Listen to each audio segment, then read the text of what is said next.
You're watching the Action Sports Jax 24/7 network. Now it's time for the Brent and Austen Show. Is that what the new coaching staff looks like here in Jacksonville? Maybe it is in some degree, to some degree. Richard Angulo and Mark Edwards. Now I got to get everybody's name in front of me. Ron Rivera. How could he be a part of this potentially? John Shipley with the report over the weekend that he interviewed. So that could be interesting. Mtem Labaku. Did I say that right? I don't have it in front of me. So that'll be a very good memory if I've got that correct. And could be the new linebackers coach of the Jags. So these are all the different reports out there. It looks like I'm wondering if the Jags are going to wait until the end of the whole thing to announce. A lot of times they do that, and they haven't been doing the, hey, we're interviewing every guy over the weekend. They did for DC and OC, but they didn't for the rest, at least that I've seen, or it's not matching the report. So it will be interesting to keep an eye on.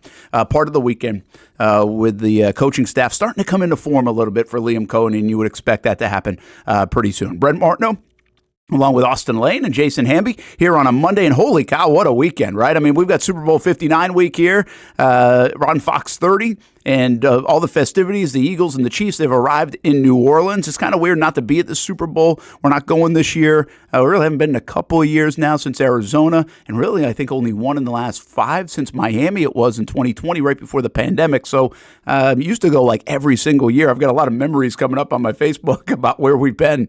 We will not be in New Orleans this year. We've got plenty to take care of right at home. What a weekend it was for Brian Thomas Jr., Logan Cooke, Ross Matisic, and the Pro Bowl festivities. And the Jags guys shined a little bit. It was good to see some of that. We had the River City Rumble, and that was wild. We had the Royal Rumble as well. I bet Austin can't wait to talk a little bit about that one. So a lot happening in the world of sports over the weekend. So we'll get into all of that. Brent Martineau, Austen Lane, Jason Hamby. What is happening, Mr. Murray State? I mean, craziest sports weekend possibly ever. And Brent, you really can't bury the biggest story, I feel like, maybe of this year so far. Luka Doncic getting traded. Like, that was absolutely insane. Unbelievable. What a drop. And by the way, I was like going through my head. I'm like, okay, what am I missing? And that's kind of what I was missing on Saturday night, the news of that, which was really one of the craziest like news drops that we've seen, probably in NBA recent memory, if not history, and definitely just in the sports world. I mean, just so out of left field. It took you, it seemed fake. That's what everybody was responding to. And now Luka with LeBron is fascinating. What are the Dallas Mavericks doing here? Listen, I'm not an NBA guy day in, day out, hour in, hour out, but I don't think you have to be to know this. I mean, they just let go a centerpiece guy to the Lakers. This is now the new centerpiece guy of the Los Angeles Lakers for years and years to come, even post LeBron. Yeah, it's I mean, obviously I thought for the first couple hours that it was fake as well, because it really made no sense talking about a 25-year-old guy who just willed his team the previous season to go to the finals. And, you know, unfortunately they couldn't beat the Celtics, but like he's still growing, you know, he's still not even in his prime yet. And I put him as the top 3 NBA player in the league. I put him right behind Giannis, and I put him behind Joker in terms of the top 3. And, you know, their ownership now has kind of released a statement saying what they were thinking, and defense wins championships and all of that. And I think some of it had to do with they didn't really like the work ethic of Luka. Whatever the case may be.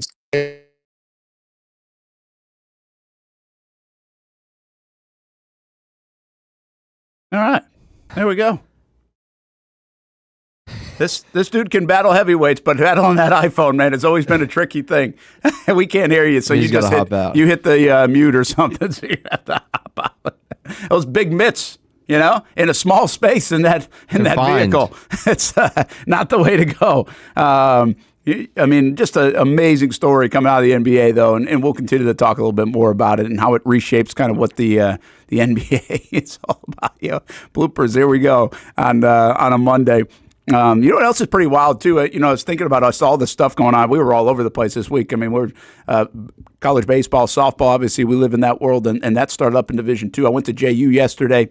They had their FinFest, Division I baseball in a couple of weeks, Division I softball this week. We're in that mixed season right now. The weather's getting nicer. Everybody's in a little bit of a better mood around here. The Jags are making moves and all this stuff, and so it's kind of nice, like spring has sprung, if you will. So there's all this going on. And by the way, for us, this is a little bit of we don't have time to reflect because we have so many things going on, but this was like a year ago right now that we started this rendition of this network, which we'll have more on. And I think probably tomorrow is the official day, or maybe it was just, I don't even know. But it was definitely Super Bowl week last year.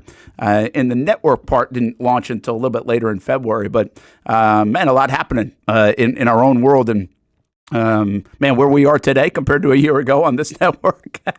Holy cow. What a difference. You all right over there?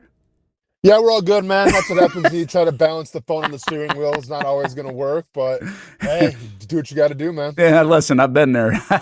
Yeah. So, hey, we'll get to more of the NBA stuff. You're with us for the first little bit of the show. I can actually step out of the show and do something for about 10 minutes, around 10:30, and then we'll be back at it. You'll join us later. So, I mean, we're all over the place here on a Monday, but we're right here with you. So appreciate you being here on this Monday. First thought of anything with this coaching staff. I don't know how much you've been seeing. A lot of it's just reported stuff.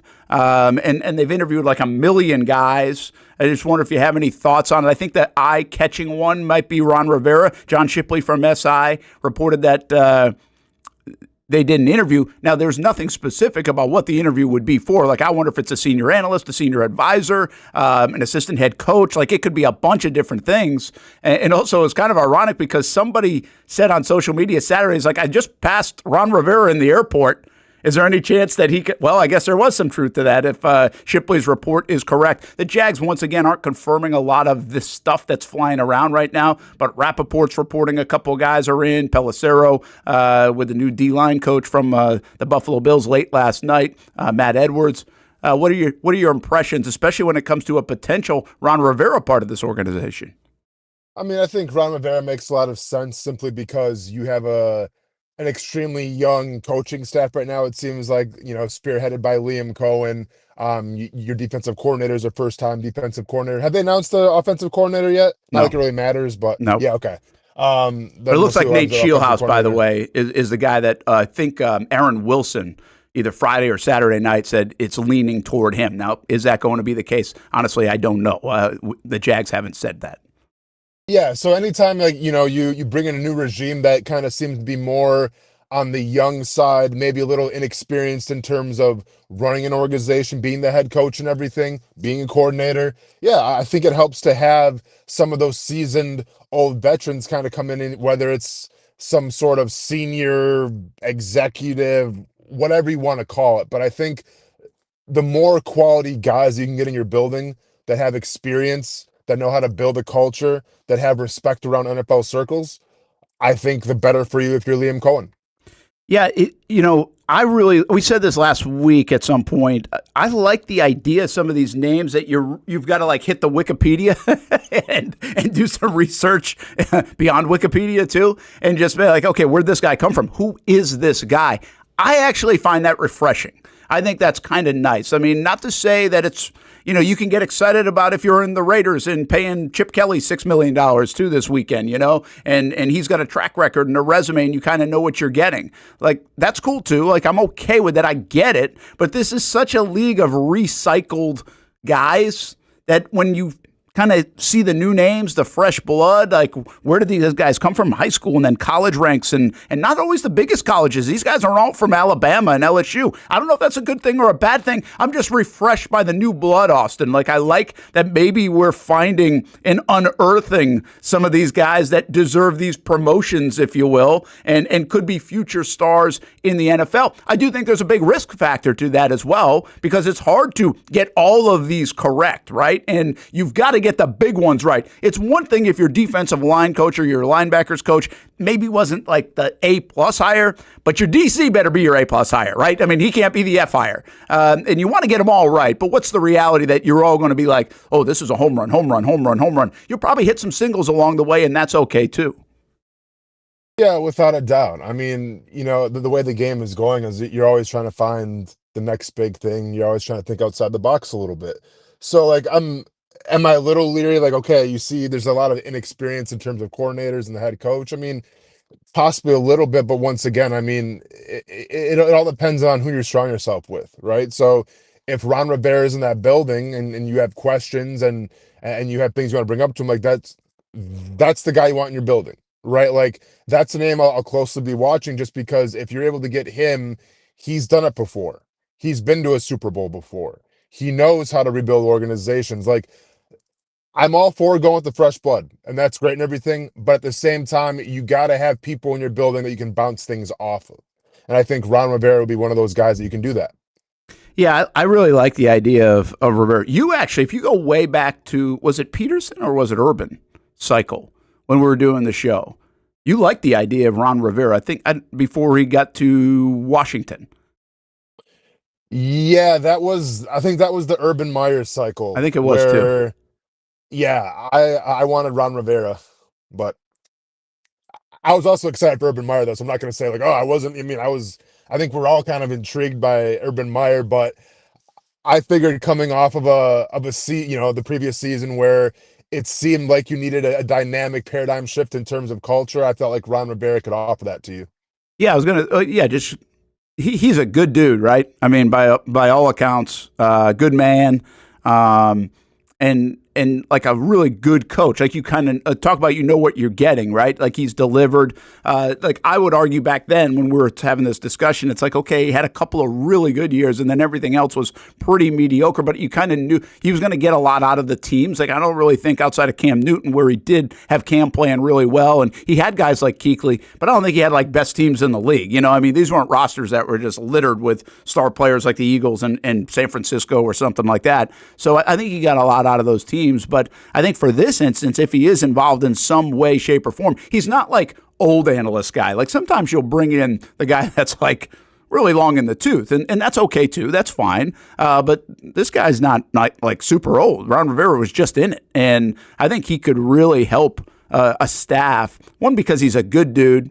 By all accounts, and two, just his experience in helping these guys put it all together without it probably leaning into the cookie jar too much, just letting these guys do their thing as well. So, hey, I like it. I really, when I heard the name, I was like, yeah, I like that idea, and I think that name had been floated around a little bit. I do think the Jags will need some of that in their organization because there's just bottom line, going to be a lot of newness. Z Fortner says we're trying to win the division next year. Not sure about all this first-time coordinator position coaches.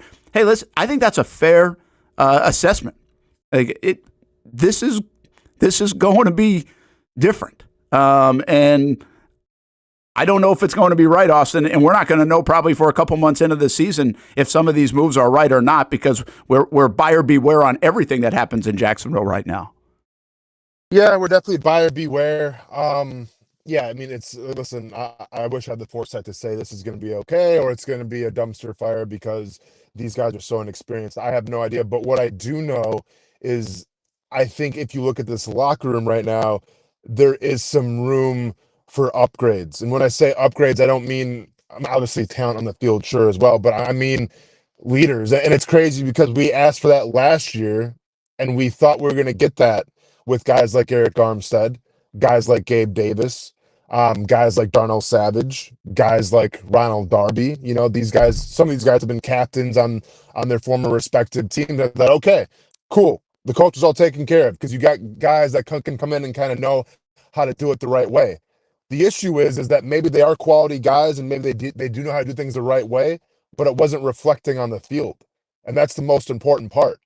If you're going to come in and try to be a leader and try to establish a culture and try to get a coach's message across, the only way you can do that is if you have success on the field. And those guys that I just mentioned, for the most part, most of them didn't necessarily have the most success on the field. So that's a problem. I think Mitch Morse is probably the only one that I can think of where it was like, okay, yeah, this guy, he was brought in for a reason, makes sense, great in press conferences, great on the field.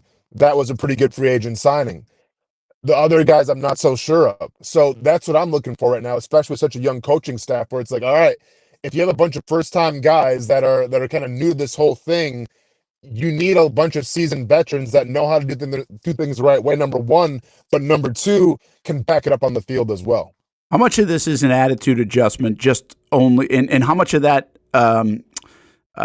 trickles down from the head coach, or is born from or any coach? I'm sorry, not just the head coach. Could be your defensive coordinator, could be your line coach. I mean, you always talk about Joe Cullen, his attitude, right? How you knew what you were getting, and you try to play a certain way, and I'm sure you kind of mirrored him, right, in the way you guys played. Listen, I think defensive guys and offensive line coach are usually pretty intense.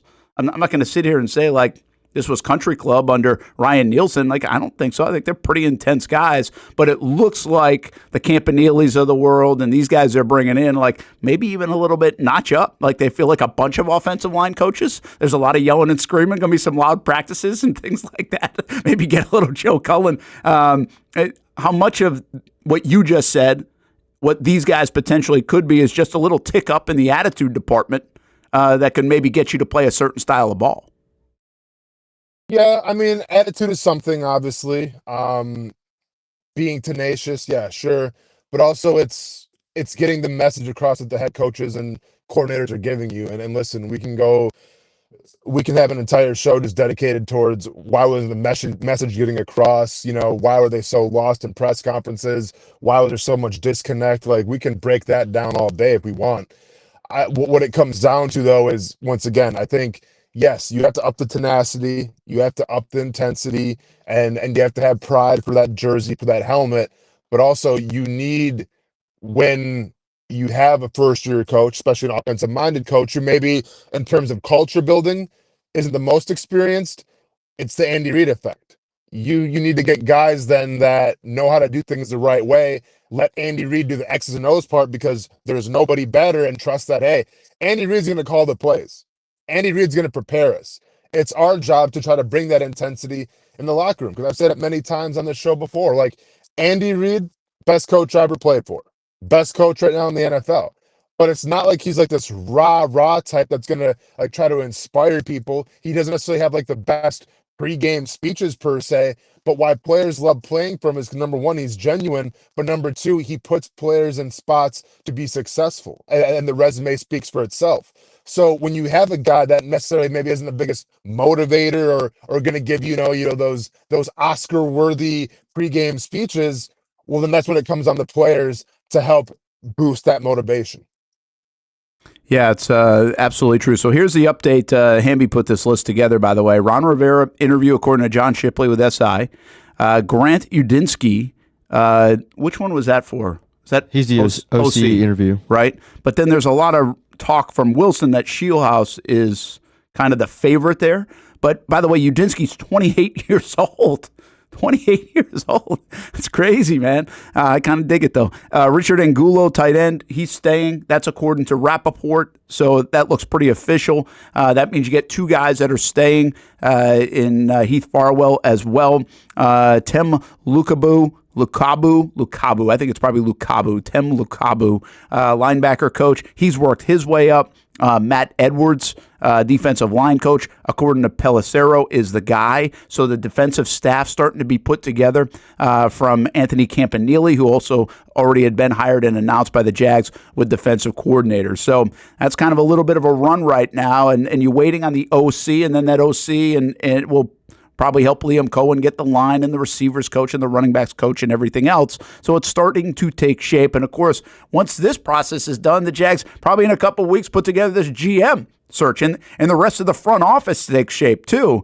And what will happen with Tony Baselli and the title and all this other stuff. So we've still got that to go on. There's a lot of moving parts right now in that Jags headquarters building. Hey, Brian Thomas Jr. at the Pro Bowl. Here, don't want to get out of this first segment without talking about him, because good for Ross Matisic. Logan Cooke, by the way, got those guys juiced up too with his performance.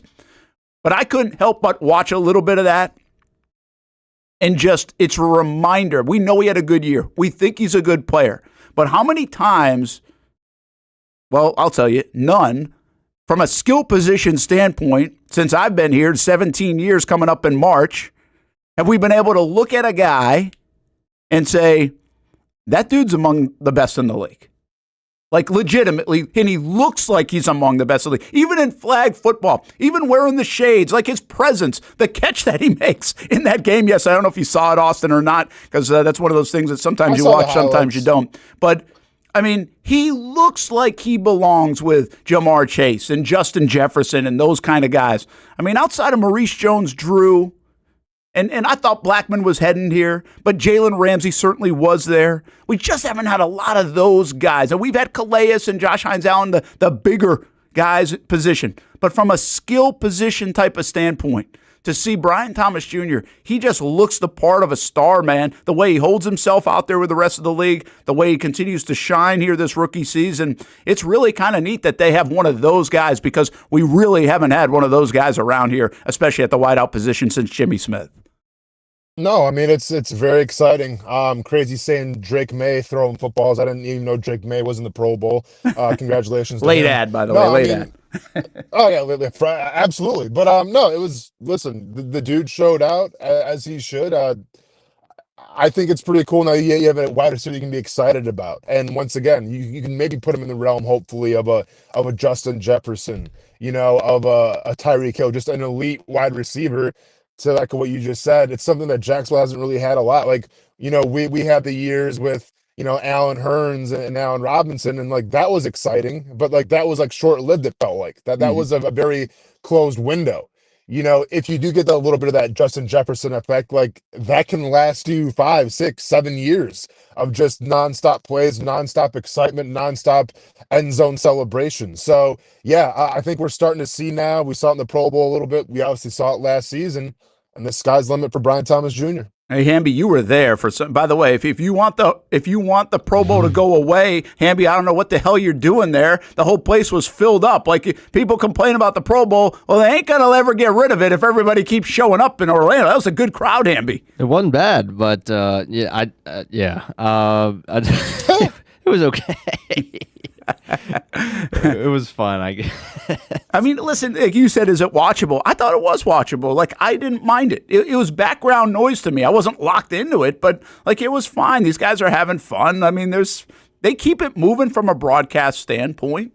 You probably could get away. I guess there are so many players, you need 4 quarters. I almost wonder if you could play like a half. That's what I was hoping. You know what I mean? It might get a little long, but Austin, I didn't mind it. Like, just again, it's background music to me, and it's fine. Like, it doesn't change my life if they're having it or not. Yeah, I mean, I didn't watch it. I saw the highlights. I saw the Brian Thomas Jr. highlights, and that was about it. I honestly didn't watch a second of it, to tell you the truth. I mean, listen, if they're having fun and they're doing their thing, more power to them. It's just, in terms of me, it doesn't do anything for me. It's flag football. I'm all set. Yeah, people thought the dogs were the most entertaining part. Oh, really? That happens at Jags games sometimes too. Well, hey, you guys, I did think about this because Mike Evans even addressed it. Like, hey, he's like, when I'm done with football, which I will be by 2028, and flag football comes to the Olympics, I'd like to maybe be a part of that. And is there any credence to what they're doing to showcase these guys in flag football, even though they're having fun, that it's going to be an Olympic sport? Like, I actually thought about that watching it yesterday. I was like, is there a little bit more value to this from even a United States Olympic standpoint to see these guys running around playing flag football? Austin, you want to take that one? You got it, man. So no. I don't think so. No. So neither one of you guys think so. No. I mean, it's like, okay, like, I get it, but like at least once again, I didn't watch the game. I saw the highlights. From what I saw, everyone was making business decisions as they should. Like, the last thing you want to get hurt is in a flag football game that means nothing. Absolutely. So yeah, so like I don't know. I don't put a lot of stake into like, well, this is like the Olympic football showcase or anything. I think it's a couple guys having fun out there, and it is what it is. Yeah, I think it would be giving the NFL too much credit to say, hey, we had the foresight to know that I know, but that's kind of where you could take it is that, flag football is going to come to the Olympics, so we're going to go ahead and take the Pro Bowl. I'm not giving them credit. I'm just saying maybe you watch it a little more close now because you could. In 28, we're going to watch guys like this playing flag football. Yeah. I just think it was the hand they were dealt, and they're trying to make the most of it now. And for what it has been for a flag football game, they've done a pretty good job of making it watchable. But at the end of the day, the Olympics, you'll watch the Olympics because that's the only football available. Yeah. Right? And you know the names. After you just got done watching a full season, I mean, it's still the Pro Bowl being flag football is still a niche thing that most people are still not going to watch. Well, you know what's going to happen with the whole flag football thing, because there's like competitive flag football leagues in this country that are just like flag football specialists. And I guarantee when this whole Olympics things goes down, and go ahead and bookmark this right now, I guarantee there's going to be a civil war between the professional flag football players and NFL players in terms of who makes the Olympic roster. And it's going to be a giant argument, because the whole case is going to be, well, we grew up playing flag football and we're better suited for the game. And then the other side's going to be, well, we have NFL players who are going to bring more eyes to the Olympics, so we want them to play. So it's going to be a giant civil war. Just mark my word. It's going to be chaotic when it happens. If I've learned anything from the current flag football league that I'm in right now, you're not going to the Olympics. Well, that's one. I'm not going to the Olympics. Number two is that the professional flag footballers, it's such a niche, and there's depending on what the rules are of the Olympics, they might have a little bit of a case. They're already doing that, by the way. That happened right when it was announced. Like, there are people, I think there was a story, somebody came out and be like, I'm the best flag football player in the country. And then his highlight tape got released, and you're like, oh, wow, that's the worst throwing motion I've seen since I think JV. it was something like that. Like, listen, these guys are the best. I always say this. I mean, man, if you wanted to put LeBron James on a soccer field and train him for like 3 years, he'd probably be the best soccer player in the world, like in the United States. Like, he'd help us win gold. And there's probably like 15 guys in other professional sports that would do that. So we'll see. These are some of the best athletes, and it doesn't always translate, right? But I do think they play I mean, it's hard for me to think that there are too many guys playing receiver in flag football better than like Brian Thomas Jr. and Justin Jefferson. It's kind of what they do. Right. So, I mean, they catch the ball better than anybody on the planet, all right? And now they get to do it without pads on. That only makes them better, in my opinion. So we'll see. We'll see how it all shakes out, but pretty interesting. All right, let's take a break in a moment. But before we do that, I mentioned we've been on about a year. And part of that is not possible without some of our partnerships. And a big shout out to Nimnick Buick GMC. They've been on board ever since day one. We wouldn't even got this thing off the ground without their support. So we appreciate them believing in us. And obviously, we believe in them, and I believe in them. Martineaus have bought a bunch of cars over at Nimnick Buick GMC off Phillips Highway, NimnickBuickGMC.com. You can as well. If you're shopping around for cars, used cars, use the Car Bravo program. New cars, well, they've got plenty on the lot. And maybe you can get a Sierra, GMC Sierra, like mine, $10,000 off, by the way, new GMC Sierra 1500s, or enjoy rates as low as 0.0 financing. Yeah, 0.0. You gotta love that. Nobody but Nimnick. Nobody's going to give you a better experience. Nobody's going to give you a better deal than Nimnick Buick GMC. Go to NimnickBuickGMC.com or go right off Phillips Highway. GMC, we are professional grade. And we have a full lineup here today on the show. And it's a Monday on the Action Sports Jacks 24/7 network. We will have some basketball a little bit later on, but also Olivia Tassley will share Driven to Inspire. We'll take you until 1 o'clock. And then Patrick Young and Terry Norvell, 4 p.m. until 6 p.m. each and every day here on the Action Sports Jacks 24/7 network. Almost a year old now. When it's time to get a new car for anyone in your family, just remember, nobody but Nimnick, the #1 Buick GMC dealer in Jacksonville. Get the latest price breaks on 2023 and 2024 models, or the newest 2025 vehicles in the showroom on Phillips Highway, or shop online at NimnickBuickGMC.com 24 hours a day. GMC Sierras, Yukons, and the redesigned Acadias, or get the all-new redesigned line with Buicks. It's nobody but Nimnick, and part of the reason why is this is a first-class buying experience here at Nimnick Buick GMC. You're not just a customer, you're a friend. This is about getting a vehicle that best fits you and getting you on the road, and also helping you and your family down the road. Nimnick has a treating you right guarantee, courtesy, respect, fairness, and most Buicks, GMCs, and Jacksonville's only Car Bravo dealer, nobody but Nimnick. Who has put in the most years and stands behind a better experience? Nobody but Nimnick. GMC, we are professional grade. 2024 provided plenty of memorable moments for the Jacksonville Armada on the pitch, including another conference championship game appearance for Tommy Krasanovich's under-23 men's team. Is it in the dying moments?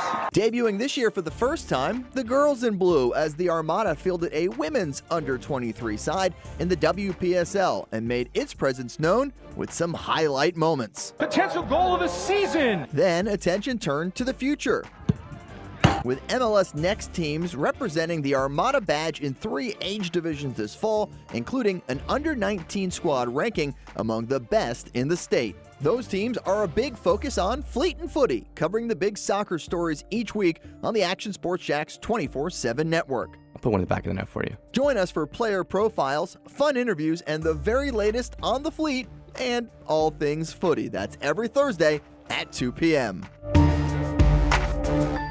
I've been telling you about CGC Water Treatment and Plumbing for a long time now. Their drinking water systems remove up to 99% of contaminants. We've had a Connecticut water softener and drinking water system in our home for more than 7 years. You can see the difference whether you're washing clothes, the dishes, or what I like to do most, fill this up for some coffee every morning, and mostly all day. Remember, if you're not filtering your water, you are the filter.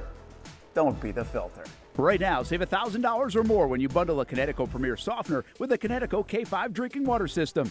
The experts at CGC Water Treatment and Plumbing will test your water for free and determine your water score. Don't know your water score? CGC will find out and recommend the appropriate Connecticut water treatment solutions so you can improve it. Call 904-552-1242 or visit cgcwater.com. Ask about our 90-day love it or leave it guarantee. CGC Water Treatment and Plumbing, an authorized independent Connecticut dealer. Florida license number CFC 1432579. There's a saying in sports, you can't win them all, but you can win a lot with good folks on your team. Like that one painter, First Coast.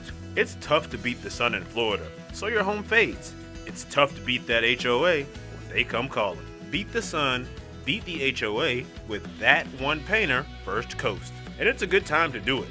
Less rain to work around, and painting in mild temperatures is perfect. After all, the paint bonds to the surface so much better.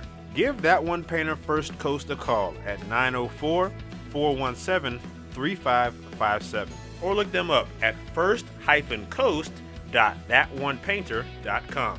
Fast estimate, guidance on color and HOA requirements, and the highest quality job you'll find anywhere. Be a big winner in your neighborhood with that one painter First Coast on your team.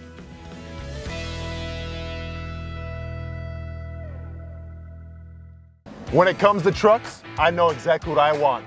And at Bozard Ford, they make it easy to get exactly that. Let's go make this truck a little more my style. With Bozard Built, I can create my perfect truck right here. Lift kit? Check. Premium wheels? You bet. Advanced lighting package? Oh yeah. The Bozard team works their magic.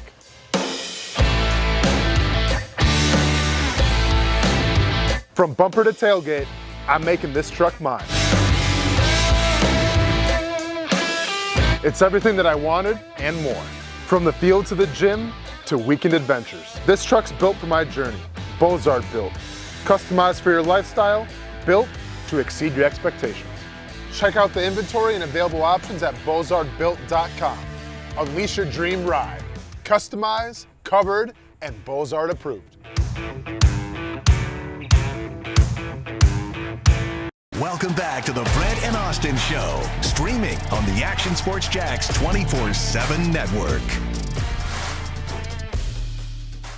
Hey, take a look at a big party on Saturday afternoon and evening. These guys know how to throw a party now. This was awesome. Stopped by it at St. Augustine Rod and Gun Club, and it was the Wahoo Shootout kickoff party, which the fishing will get going this coming weekend. You can still register, wahooshootout.com, and a bunch of vendors.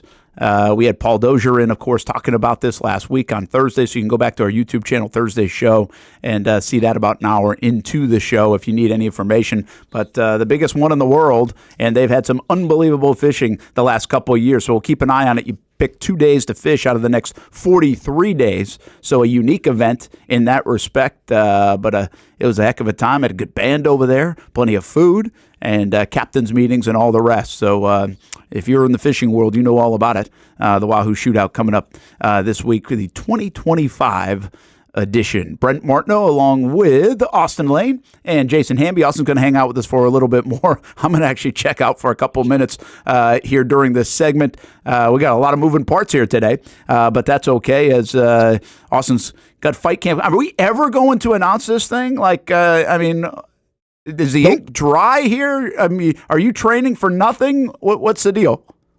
Pretty much, man. I'm actually training to be in the next Royal Rumble. No, I mean, yeah, I'm just waiting. Like, I kind of went over my management team and said, like, hey, can I announce? And they're like, just hold on, wait till like the UFC officially announces it. So, there's some leaks out there. So just if you type in my name, you'll see who I'm fighting and when.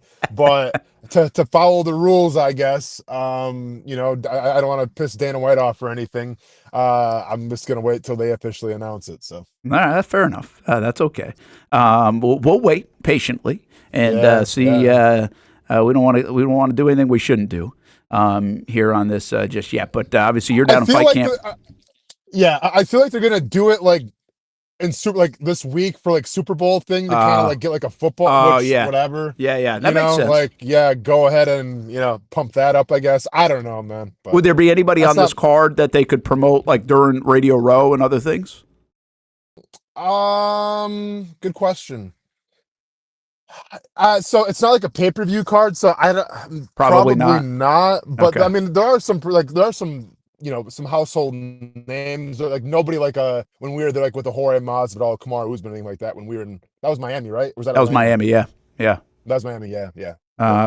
Hey, Jonathan Cordell, by the way, says, I think so about Brian Thomas Jr., but I'm really wary of crowning players after one good year. I feel it, though. And that's fair. I've been a big believer in that, too. Like, I believe that about C.J. Stroud, and I even believe that about Jaden Daniels. Like, I don't think you can just take one thing because the league usually responds.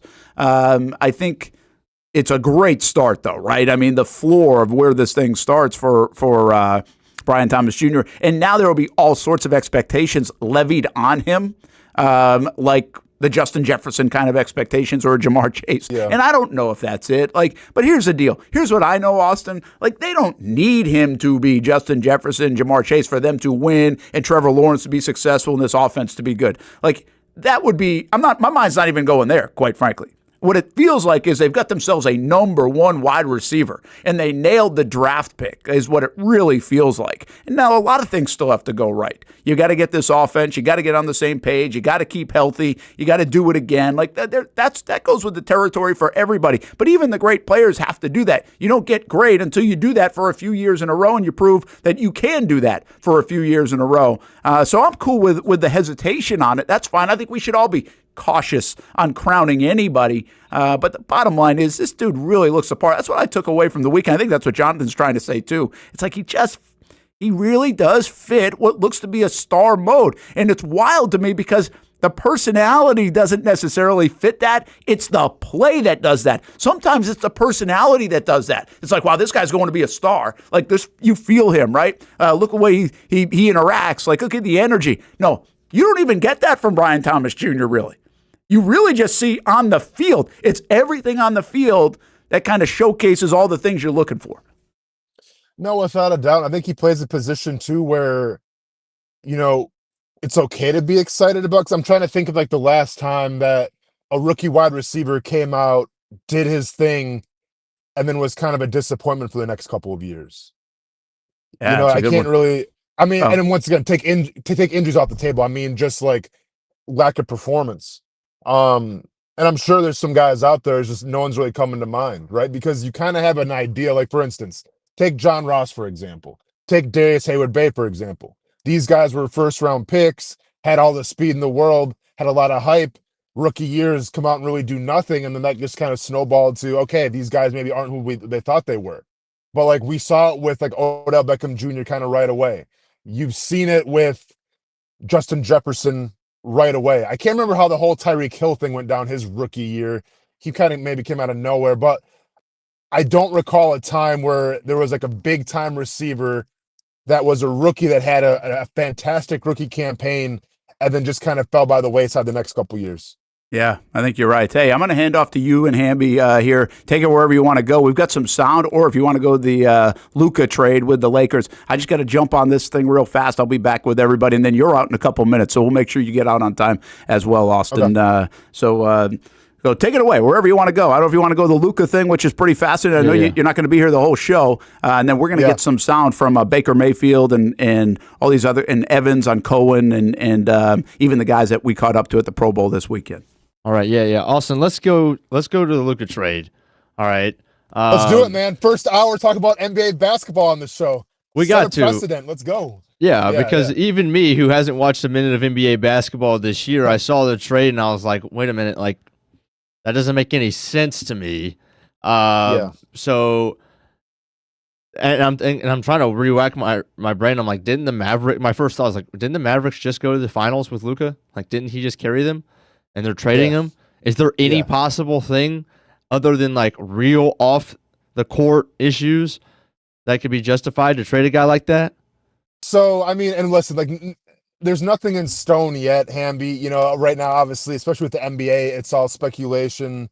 It's all rumors. The owner came out and said that defense wins championships. And they're excited to get Anthony Davis on the team because, you know, he's a first-team all-defensive player, all this stuff. Okay, when he's healthy, right? Which is a big asterisk next to that because Anthony Davis has his fair share of injuries. And I've been the proponent of this.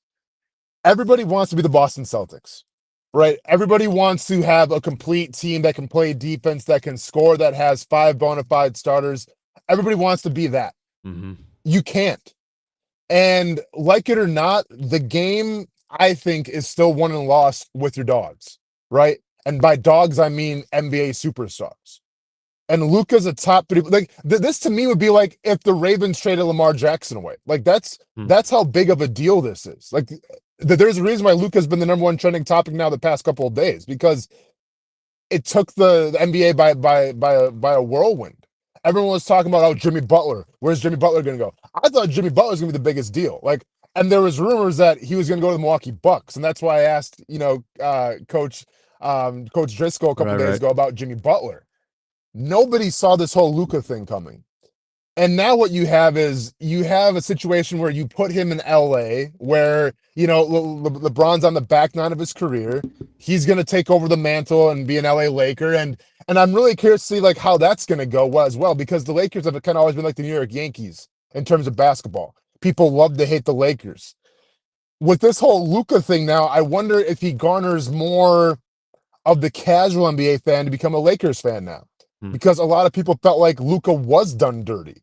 Like they kind of pulled the rug underneath his feet a little bit. And now he's going to like, you know, prove those Lakers wrong. On the other side of it, Hamby, why could they possibly do this after a guy put the team on his back and took him to the finals? Like you said, there might be some issues with management, right? There's rumors out there saying that the management wasn't happy with his work ethic. He had an injury that's been kind of lingering for a while now. They say that he's maybe out of shape a little bit. I don't know.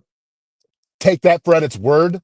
All I know is that you're the Dallas Mavericks. You traded away a top 3 player who's 25 years old, and you have a roster right now of Anthony Davis, who's older, who gets hurt. You have a roster of Klay Thompson, who's on the back 9 of his career, and you have a roster with Kyrie Irving, who's also on the back 9 of his career. Right. So you may be in win now mode, and that's what you want to preach, more power to you, but you still could have been, when it mattered the most, you still could have been in win now mode with Luka.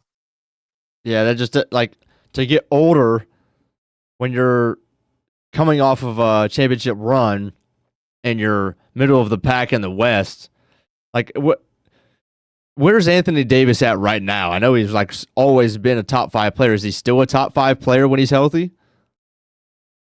No, I mean, I can't give Anthony Davis top 5. I'll definitely give him top 10. Now, in terms of a center, like, yeah, I mean, he's one of the best centers when healthy, very dynamic, can kind of do everything. And to allude to what Dallas has been saying, the guy can play defense, but it's not Luka, you know? So, and there's reports coming out saying that Dallas tried to trade for Giannis, and Dallas tried to trade Luka for Giannis straight up to the Bucks. And obviously Milwaukee said, no, thank you, we're all set. So this goes to show me, because if you're going to trade, and I get like, yeah, Giannis is a defender as well. And if that's truly what it is for Dallas, like, yeah, we need to play some defense. I would put that as a cautionary tale, because that was the story of Minnesota last year, was that yes, they had Anthony Davis. They had Anthony Edwards. Yes, they had Cat, but their game was predicated on defense. And what happened? Luka shut them down. And it's just wild that you bring in Kyrie Irving to run the pick and roll with Luka. You bring in Klay Thompson because, well, off the pick and roll, you need a spot-up shooter. Klay Thompson, even though he's back 9 of his career, still one of the best to do it. Like, every move that the Dallas organization has made the past couple of years has been because of Luka. Right. And then all of a sudden it's like, all right, we don't think this guy, whatever the mindset, maybe he's quote unquote lazy. And now they're just saying we're going to wash our hands of it. And it's just wild to me, Hamby, because once again, he's 25 years. Like, he has so much time ahead of him. And yeah, maybe he is a little immature. But you know what? I watched those playoffs last year, and I watched a star before our eyes. I watched a guy go after Snoop Dogg. I watched a guy go after Anthony Edwards. And I watched a guy put a team on his back. And you can sit here and say, the guy's lazy, the work ethic. I don't know, man. I'll put that film on from last year and say, doesn't look that lazy to me. Yeah. So what do you think if you're Luka now? Like that you just got traded? Like, do you think there was any? Because why this trade was so shocking is because there was no rumors even really ahead of time, were there? Like, it wasn't like Luka's on the trading block. None. No. Zero.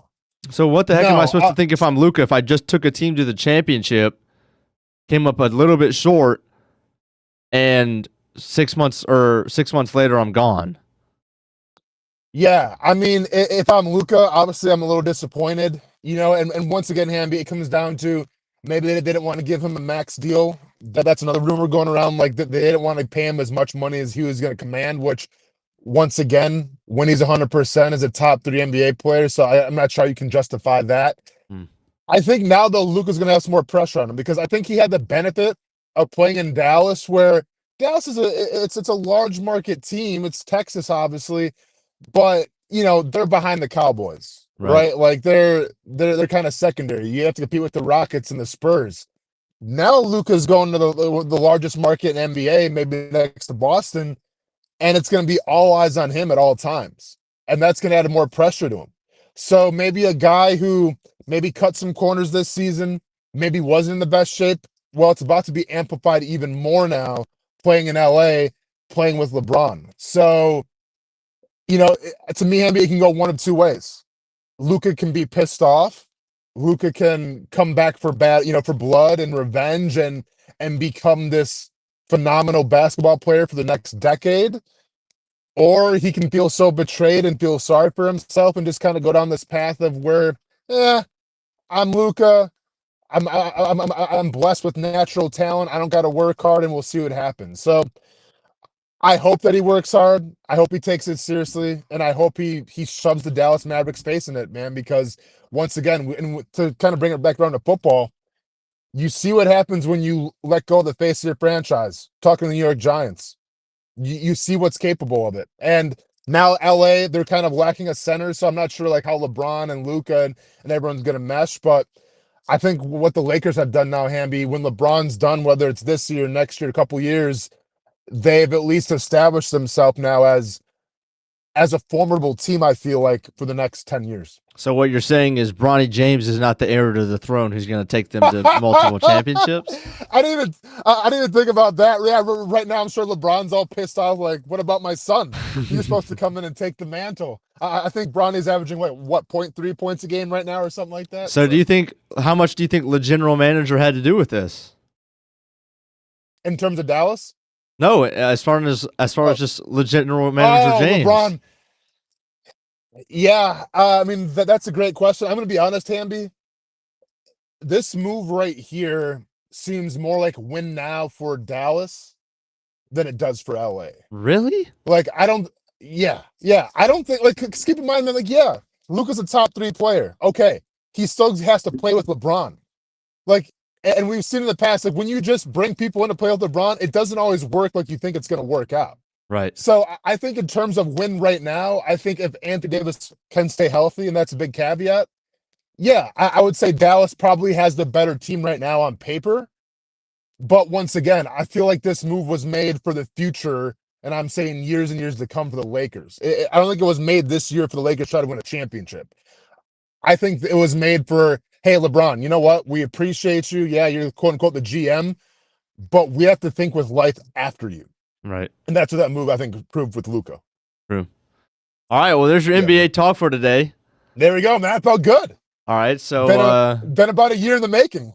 Yeah, so that means that Brent can talk about golf for about 30 minutes in a couple of weeks. Well, and I start talking about the Royal Rumble too when I come back on, because that was absolutely insane as well. But all right, man, I'm good. I guess you got to take it by yourself for a little bit, huh, Hamby? Yes, good? Sir. We're gonna go to a quick break. When we come back, more BTJ as you see it with Malik Neighbors at the Pro Bowl. They were wearing matching cleats where they traded one off for each other, so a little Christmas lights action. But he is the Jaguars MVP of the season, that's for sure. More Pro Bowl talk, Jags coach and staff talk. We'll hear from Peyton Manning, perhaps, in a little bit with his thoughts on Liam Coen. That's right after this on the Brent Austin Show. If you don't see a pit, it ain't legit. When you hear that, you think Bono's Pit Barbecue, a staple in Northeast Florida now for 75 years. A place that feels like home with friendly service, a meeting place for friends, family, or business occasions. On the menu, the corn nuggets are a favorite in our house, but there's something for everyone. Sandwiches, platters, salads, sides, desserts, and family feasts. You see Bono's all over the place in Northeast Florida. You know, there are almost 20 locations in the Jacksonville area now, so stop on by, sit down, and dine in with Bono's. You can also take it to go. There are drive-thrus in many of the locations, and they have delivery options too. Just download the Bono's app to make things easy. I signed up for the loyalty program, and you can too, to get special offers. If Jacksonville is home, few things feel more Jacksonville than Bono's Pit Barbecue. Celebrate 75 years and many more to come. Bono's Pit Barbecue. If you don't see a pit, it ain't legit. For the game day hustle and every day in between. Juggling my show, Jag Social, to going under the Friday night lights and a social life, it's a daily tournament. But this ride, MVP status. The all-new 2024 Lincoln Nautilus isn't just my car, it's my personal locker room, office on the go, and VIP lounge on wheels. Let's talk tech. My profile remembers everything from customizing my dash display to setting the ambient lighting and my signature scent. And wireless charging, essential for live tweeting scores. Whether I'm packing for a beach day with friends or heading to the gym, there's space for every passion. After dominating all day, this becomes my recovery zone. The massage feature is like having a personal PT on call. Life's a non-stop game, but with this ride, I'm always on my A game. The 2024 Lincoln Nautilus. Drive your passion. You trust CGC to make your water great, and now you can trust CGC with your plumbing needs as well. Fast, convenient scheduling, licensed and insured. A quick call away at 904-552-1242. You never know when you're going to have an issue with a shower, toilet, or maybe it's a sink that sometimes is easy to fix. All right, let's be honest. I'm not fixing anything. I'm totally staging this because when I have a plumbing problem, I call CGC Water Treatment and Plumbing. Trained professionals, transparent pricing, customer satisfaction. Small problem or even a bigger issue. Right now, save 10% off a new Rinnai tankless water heater. The experts with 25 years of experience at CGC Water Treatment and Plumbing can do it all. Call 904-552-1242 or visit cgcwater.com. For a limited time, CGC is waiving the trip charge on all related plumbing calls. CGC Water Treatment and Plumbing, an authorized independent Connecticut dealer. Florida license number CFC 1432579.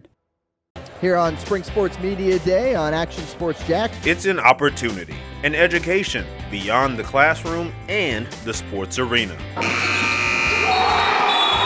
Life skills, testing skills, social skills. It's called High School 912, a program focused on maximizing the growth of students in academics, sports, and life. And here's your chance to get involved. If you're a local business, or if you just want to make a donation to help support programs like ACT and SAT boot camps, career days, Leadership Academy, Financial Literacy Academy, and so much more. All right, another Nice High School Panther, Jack Cool. High School 912 supports and hosts high school sporting events and several media days throughout the year. For more information on how you can get involved, visit jackshighschool912.com. It's the place we party in football season with Jaguars All Access. Welcome to Spring Sports Brewery, everybody. Say hello to our guest tonight. That is Trevor Lawrence. You can bring your party or event to Spring Sports Brewery in Springfield any day and any time. Rehearsal dinners, corporate events, birthdays. Here at Strings, you can enjoy the inside area and the outside area. Good for any weather, good for any occasion. Watch the games, play the games, shoot some hoops. Beer? Yeah, they have that. Plenty of choices. And sure, this is a brewery, but Strings is also a restaurant, and the food is fantastic. A full menu made from scratch meals. And if you need String Sports Brewery to help with a party at your place, they cater too.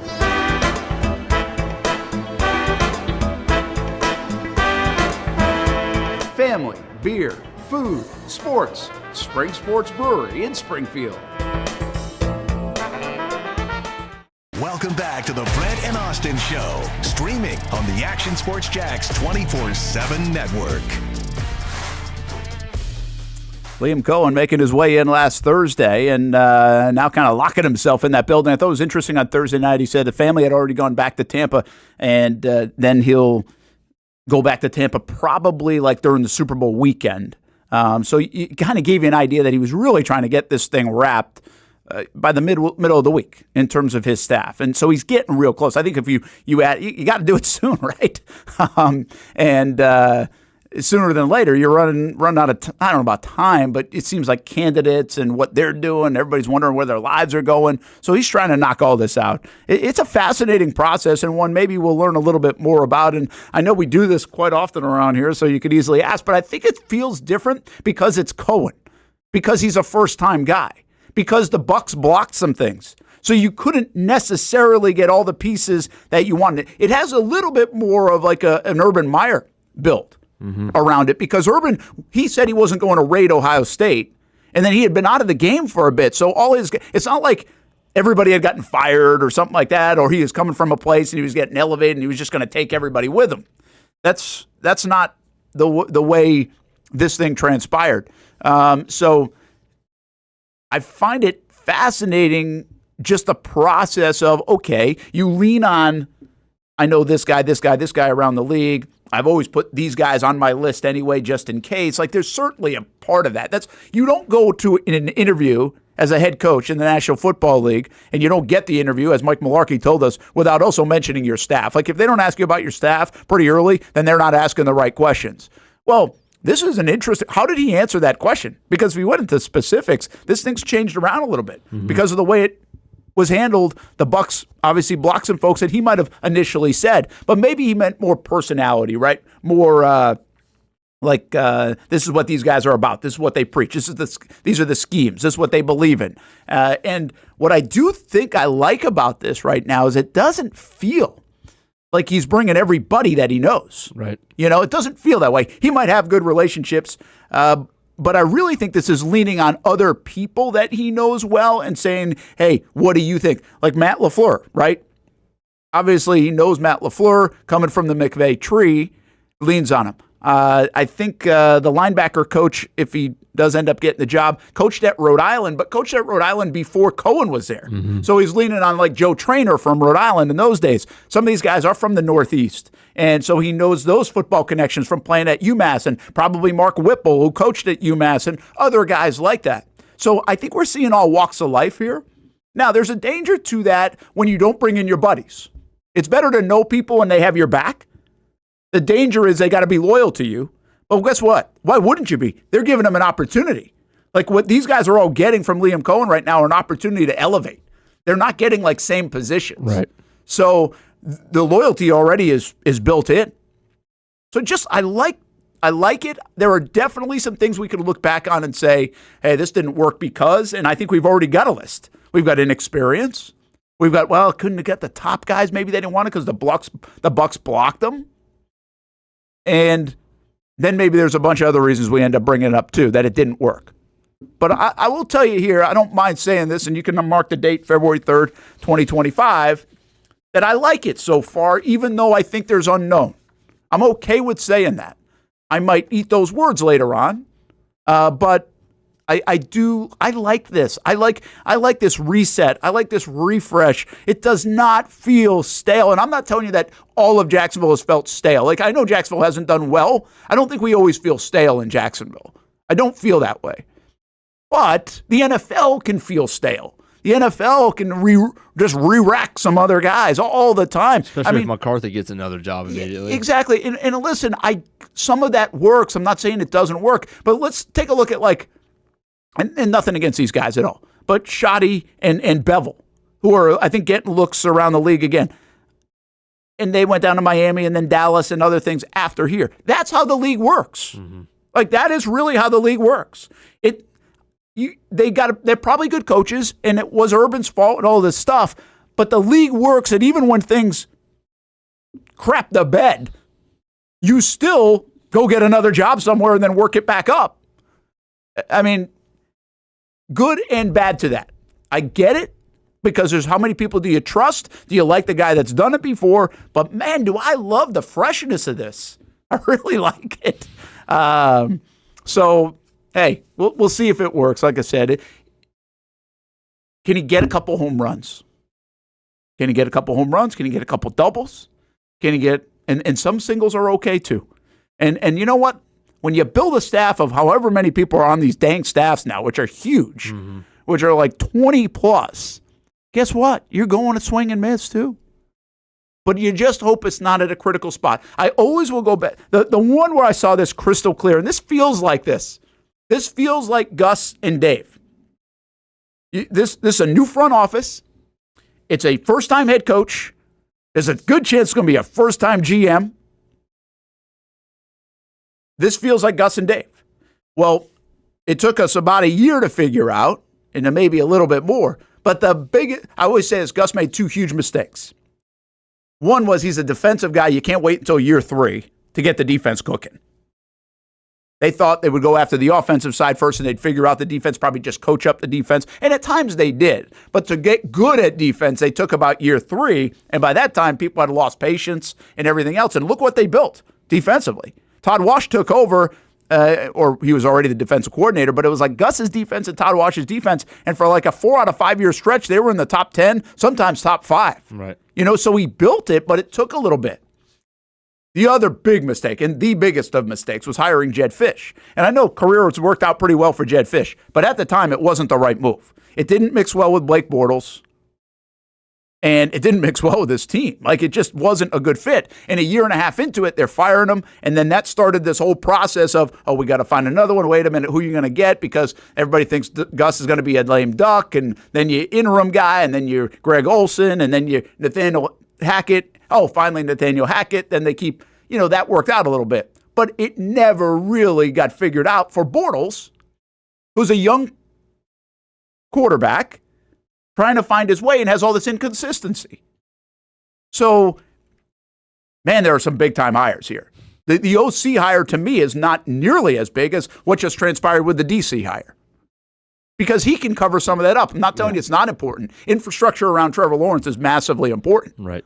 But I got Liam Coen calling plays, right? The OC is going to feel a little bit less here in Jacksonville, even though he could be just fine. But the DC hire is huge. We like the special teams coordinator. Right. And then we'll see. I feel like, obviously the GM's going to be huge, but I feel like the offensive line coach could be a big one here. Mm-hmm.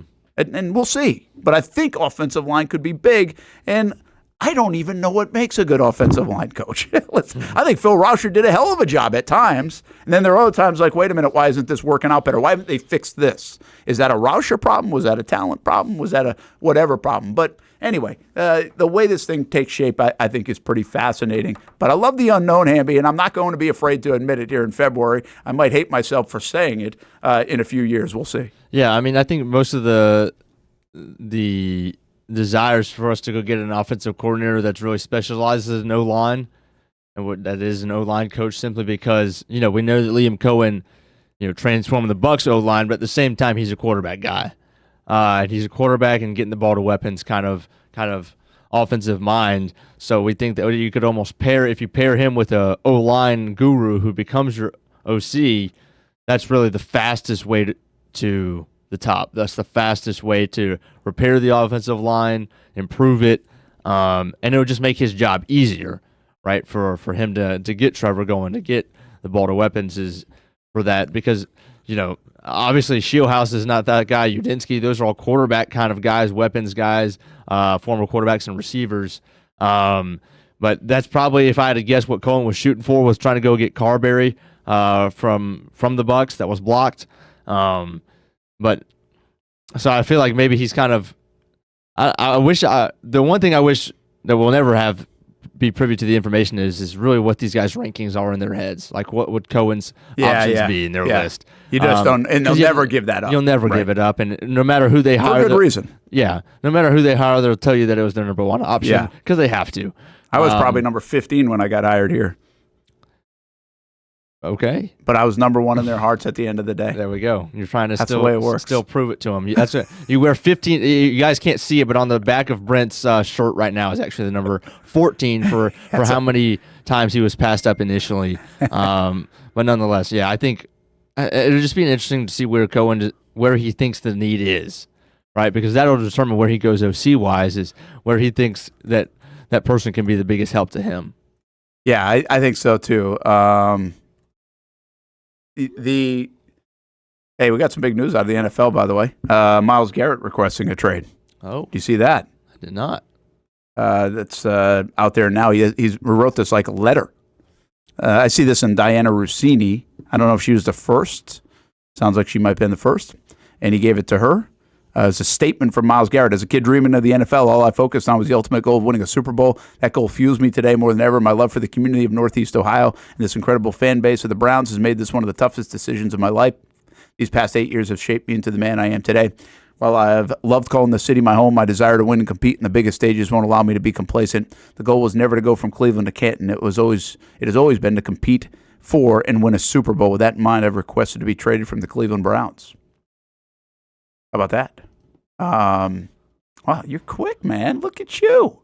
Well done. You got to throw it up there sometime. Yeah, man, that was good.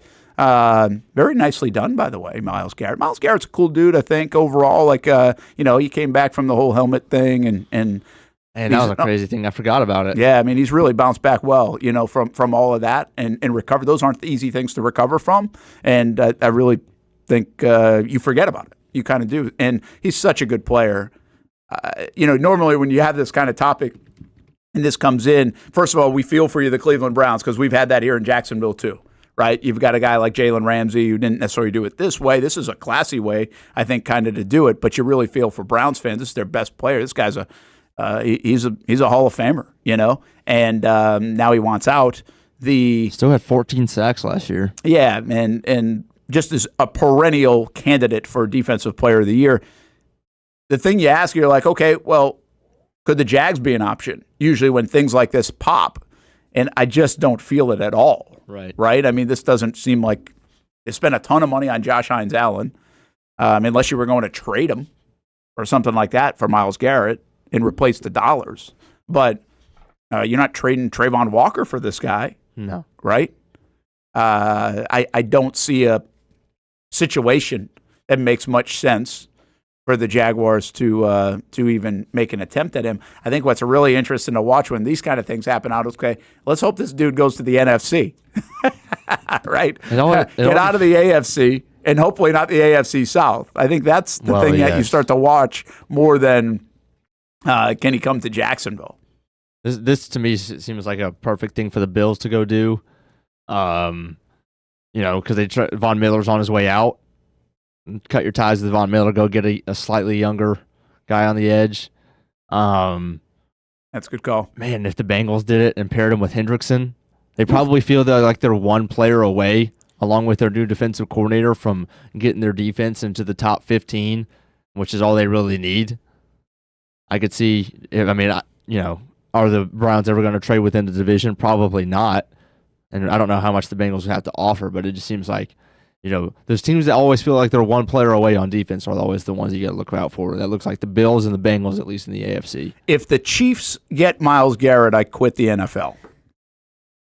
Yeah, I think that's going to be – I'm going to just resort to professional flag football. I got a great taste of it yesterday. I think I'm just going to, whatever that subscription is, just pony up for it and leave the NFL behind. Gosh, could you imagine? Well, I mean, listen, it is an interesting deal that Glenn says, imagine Garrett with Mad Max. Yeah, I mean, I don't know in the roster build how much people, GMs meaning front offices, they want to allocate certain dollars to a certain position, so you want to be careful to over-allocate.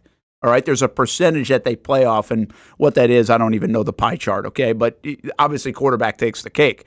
Like, if you get a Garrett and Mad Max, I mean, you're talking about two guys making $30 million a year plus at that spot. That becomes a very big allocation when you could go to the draft and get somebody younger to maybe have 10 sacks instead of 14. You know what I'm saying? Mm-hmm. So, to me, it doesn't always make sense. But what we have seen a little bit is the tandem. So we're seeing Trayvon and Josh. Well, you could pay Trayvon this year. We'll see if they do. But right now you got a rookie contract and mega contract.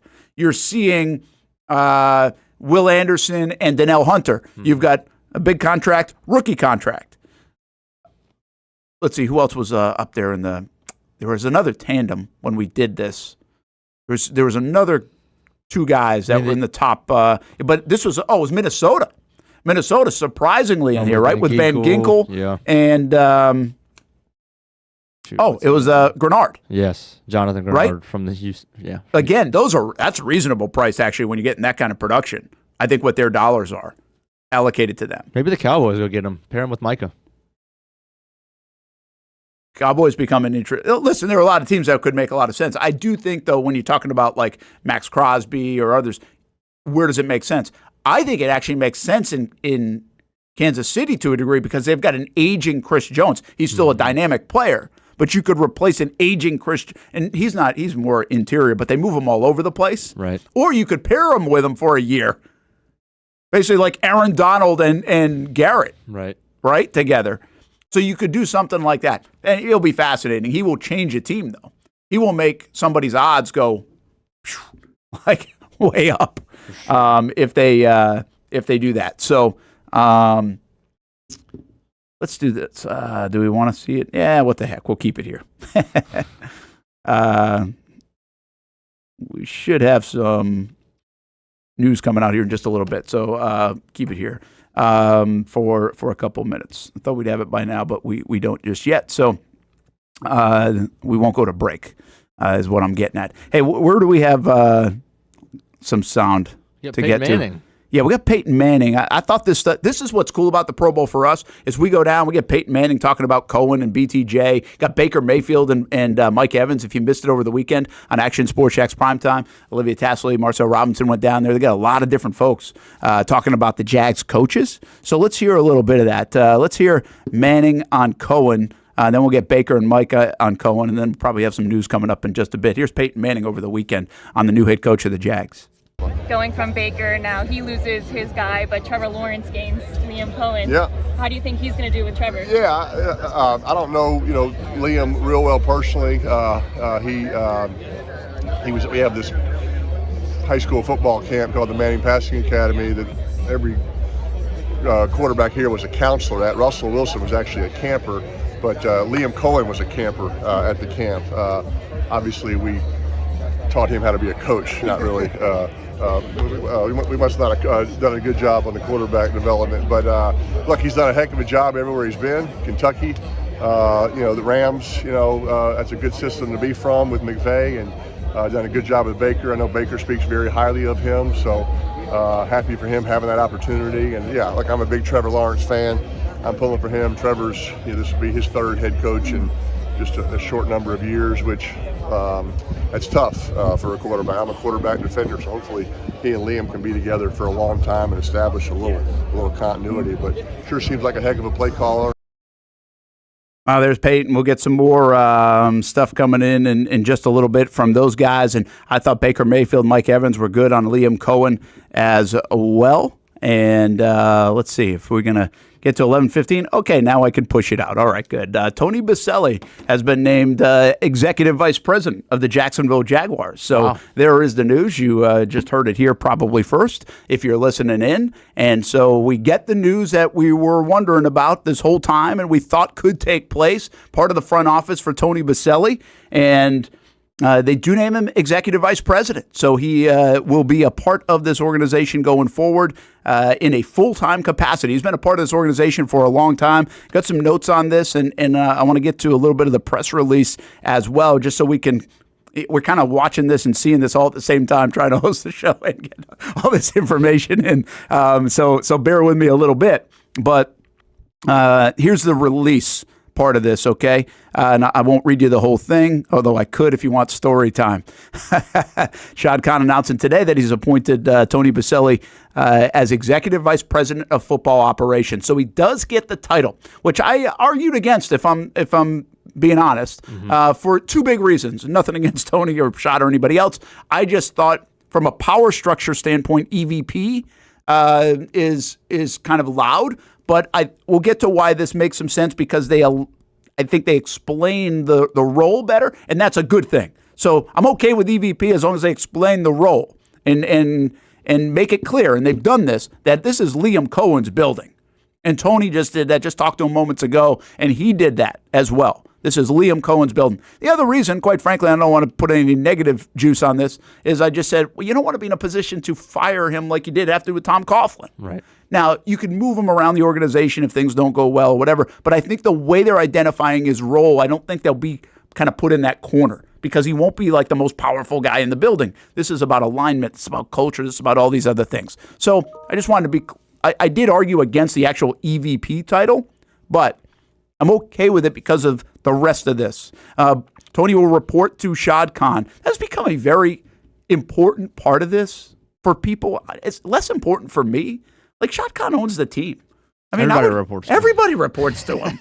But in terms of identifying the structure, the new head coach, Liam Coen, reports to Shad. Boselli reports to Shad. The new GM will report to Shad. It is said right here. And the reason why that is important is to then not put anybody in the power structure. Go back to Coughlin. I think people did kind of report to Coughlin and then go back to Shad after that, is what Tom did.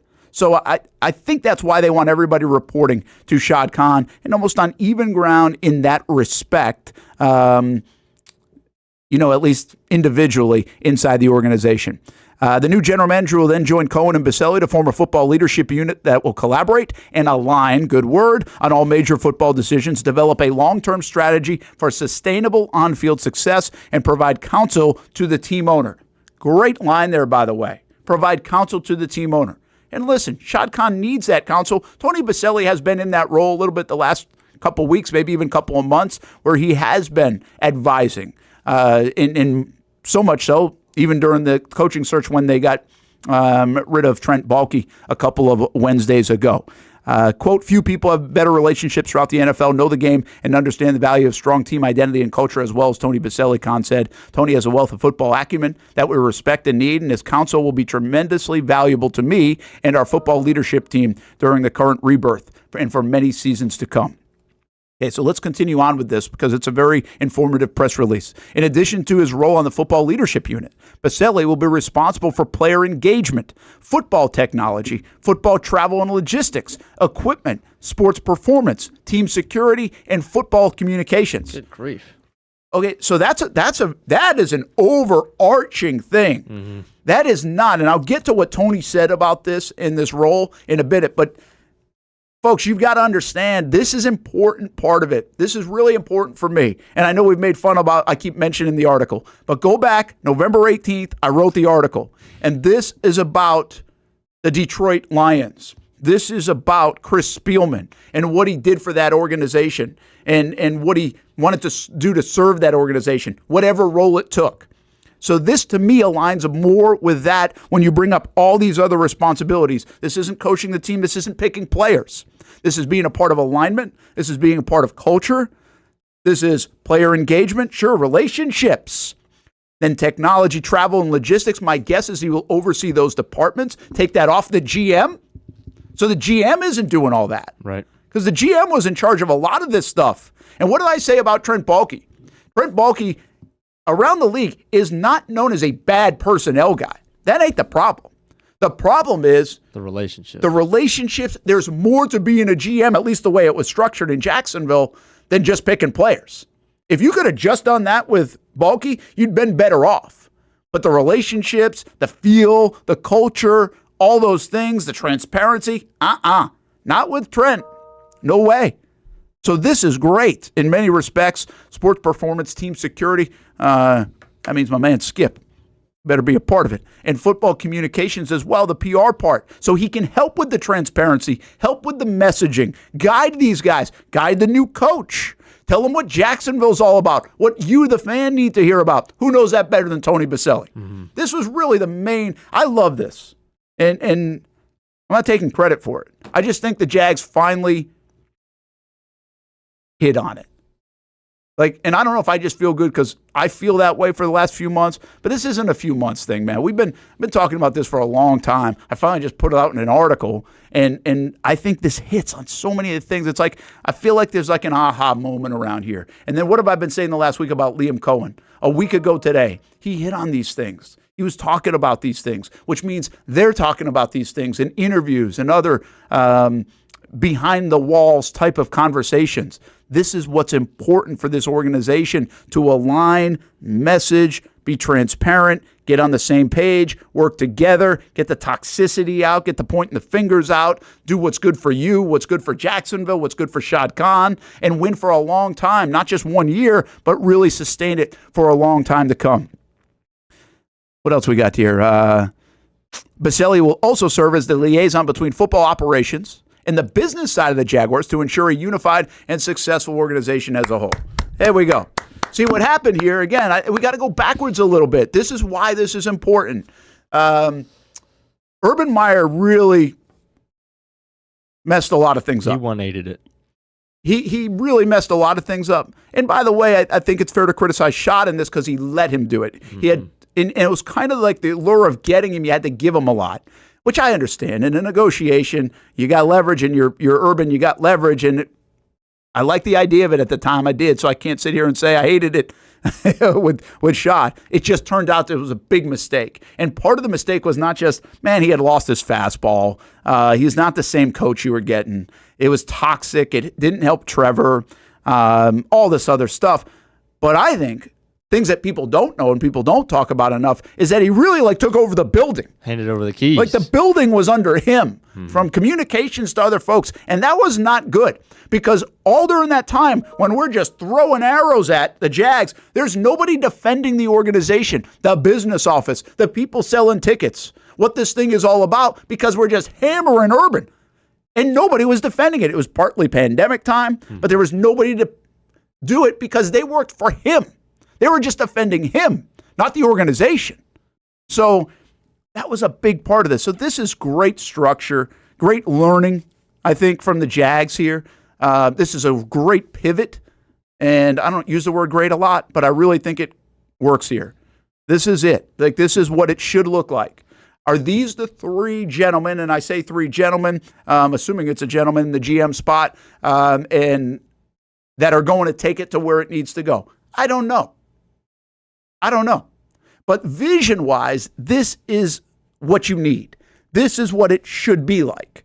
And all these things, I believe, are really important. We're going to catch up with Tony coming up in the noon hour, by the way. So once again, the news in. Tony Baselli has been named Executive Vice President of Football Operations for the Jacksonville Jaguars. It's the second time Shad Khan has gone this route, and I love it that it's a former Jag again. But I think this time around, at 50-something years old, probably the right fit, the better fit at this point than it was for Tom Coughlin to sustain success. And by the way, we should give credit for Tom because he changed them right away, and he won, and it's one of the best years ever. And by the way, there's some of the big fans in Jacksonville because of that 2017 season. It fizzled out after that. It couldn't sustain. I think Tony can help sustain it. Hopefully Liam Coen's the right guy. Hopefully they find the right GM as well. But we did. I stepped out because, in part, there was we got a chance to talk to Tony for a couple of minutes before, and I won't be playing sound bites here, but I can give you some things that he said to us, and obviously it's a dream come true for him, right? I mean, what a cool deal. You think about John Lynch now in San Francisco. You think about the Elways. We have seen this around the National Football League, and this is our guy here in Jacksonville. But one of the reasons I love Tony Boselli for this is, and I've said this in the past, listen, you've got guys that do shows with him in town that have known him for 30-plus years. That's great. Like, all that stuff's cool. You've got guys that share the booth with him. Like, that's cool. Like, there's reason to want Tony Boselli in that role. That's not where I come from. I mean, I know Tony. Tony's great to me. We have a good relationship, but it's like I don't talk to him every day. Like, we're not going to dinner or all that stuff. I feel like I'm more cover him and talk to him and when the time is needed. I just think he's perfect for it because he's got that jacket. He's got everything. Like, this isn't about Boselli. This is about the Jags. And if there's a guy in town that will say, this is about the Jags, this is about you, I just think Boselli's perfect for that. If this was Boselli maybe 20 years ago, I don't know. Maybe there is more like, hey, I'm climbing the ladder, and this is where I want to go, and I got to go here and then there, and then I still got to get to the Hall of Fame. Like, maybe there is some more ego, even if he doesn't want it to be that way. Maybe it's just a different vantage point. I think all that's he's got his stuff. He's got the pride. He's got the Hall of Fame. We know he's a great Jaguar. I think this is the perfect guy, like Spielman I had mentioned in Detroit, to say, hey, we're looking out for you, the fan. We're looking out for you, the organization. We're looking out for you, the owner, Shad Khan. Perfect choice. And I love what he said to us today. He said, my mission and my goal and way I'm attacking this is the same thing as I did as an offensive lineman. What was my role as an offensive lineman? It was to serve. It was to serve the quarterback, serve the rest of the team, be one of 11, protect the QB. I love what he said about that because that's perfect. That's what this organization needs. You got to have a guy that knows his role. Knows his role. Huge. And to that point, he said, when asked about his responsibility, it's to create alignment, right, and help culture and assist the GM and the coach, not to pick players and not to coach. Perfect. Mm-hmm. Perfect. That's what is great. He's a good football mind. He can do all those things that just were mentioned, and obviously we listed what else could be done. When asked about what's like his first thing on his agenda is the GM search. So he will now start to lead that. Keep in mind, if you go back to November, December, when they lost to Detroit, all that stuff, and we were talking about this at nauseum at the time, I did wonder, and this is really the way I think Shad should have done it in hindsight. Well, not in hindsight, in real time. In December, like first week of December or something like that, they lose to Houston, I think it was. Trevor gets hurt. I thought they should have fired Balky at that time, and they should have named Tony Boselli the executive vice president or whatever they were going to call him at that time. Because then I thought you could then start to look for the head coach or the GM and then the head coach. Well, it kind of makes sense the way they did it too, because they want it to be a coach-centric deal. So the coach is going to help pick the GM, and now Tony can help assist there. And there's one thing that you've seen right away off the rip. Tony and Liam Coen, they seem to get along great. They really seem to hit it off. Like, and there's some genuine stuff there, like they're going to get along. And that's nice to see, because I don't need Tony Boselli to be all warm and fuzzy. But, man, isn't it nice to see a guy smiling around a little bit in the front office? Trent just didn't bring that. He just didn't bring that. I would always argue, doesn't make him a bad dude. It's just that he's not small talk, warm and fuzzy guy. He's just not. And Tony, by the way, isn't always warm and fuzzy guy, but at least he can be. He gets it. So I love that part. Synergy, he said, committed to a strong building. And it's going to be Liam's culture, he says. Not his culture, Liam's culture. But one thing that he did tell us on Thursday is that he loves about Liam Coen is he believes in that offensive line. Right. He wants to play football the way I think it should be played. And so they're aligned right there in the vision of the way how this thing goes, and probably one of the reasons that Boselli was a big fan of him. That's okay. let's see. He did say, and I know people have asked about this, like what's his role on the radio? He does a show with Pete Prisco on Jaguars.com. That is going away. He calls the games in the booth. I think that's going to go away. It seems like he would have to, right? Yeah, but he was actually a little bit, he wasn't sure yet. Let's just say that. He said it won't look the same, but it did sound like he could still do some work on whether it's, maybe it is on some of the broadcasts or with Jaguars.com or whatever it might be, which, by the way, I don't also think is a bad idea. He knows how to handle himself in front of a microphone. I think he can be one of the voices of the organization that, quite frankly, I think has been lacking. The transparency part, the messaging part. And I don't mind that. So I don't know what it looks like either. If I was in there trying to determine this, I don't know what that would look like. But like, I wouldn't be afraid to get him on the radio from time to time, their shows from time to time, our shows from time to time. Like, he's a good liaison in the messaging part of all of this, the transparency, the fans, you know him. You feel like you know him. Like I always says about Tony Baselli, if you've been in town for 10, 15 years and you're running to Tony Baselli, well, then you don't get out much. Right? I mean, everybody has seen Tony Baselli or shook a hand with Tony Baselli or taken a picture with Tony Baselli. So, like, he doesn't, in a way, he's Jaguars royalty, but doesn't feel like it. Mm-hmm. And that's what the cool part of this town, that's what I tried to say about Liam Coen stuff. In this town, you can be like on a pedestal making $12 million a year, but not feel like it. Trevor Lawrence making $55 million a year, yet you'll see him on a Saturday night at the beach at a restaurant. Like, that's what's cool about this town. Like, he ain't just eating at like and getting in some backdoor really nice restaurant in New York. It's totally different here. He'll be in flip-flops now with a kid in his arm and walking with his wife on the beach, and you'll see him. Mm-hmm. Like that, but that's the way Baselli has been. That's the way this town is, and that's what's pretty cool. So Tony Baselli named Executive Vice President of Football Operations for the Jags. That's breaking news. Just told you about that. Olivia Tassley is actually going to go catch up with him here in just a little bit, so we should be able to turn that around before the end of the show today. I'm going to have to do a noon hit live again here on the show on CBS 47 coming up at 12 o'clock as well. But that is the news out, and I think it's great news from the Jacksonville Jaguars. I think it's the right play. I think they are continuing to make some right moves right now. And 2 Wednesdays, it hasn't even been 2 weeks, has it? No. I have my timing right? So it's been like 10, 11 days. Yep. I guess 12 days now. This thing was a mess Wednesday morning 2 weeks ago.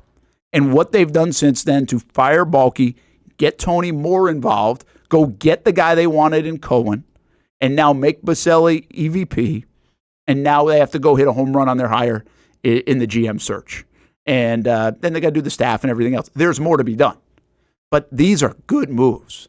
And quite frankly, like, I didn't really think it was that fair to Tony, and people hammered me for saying it as well.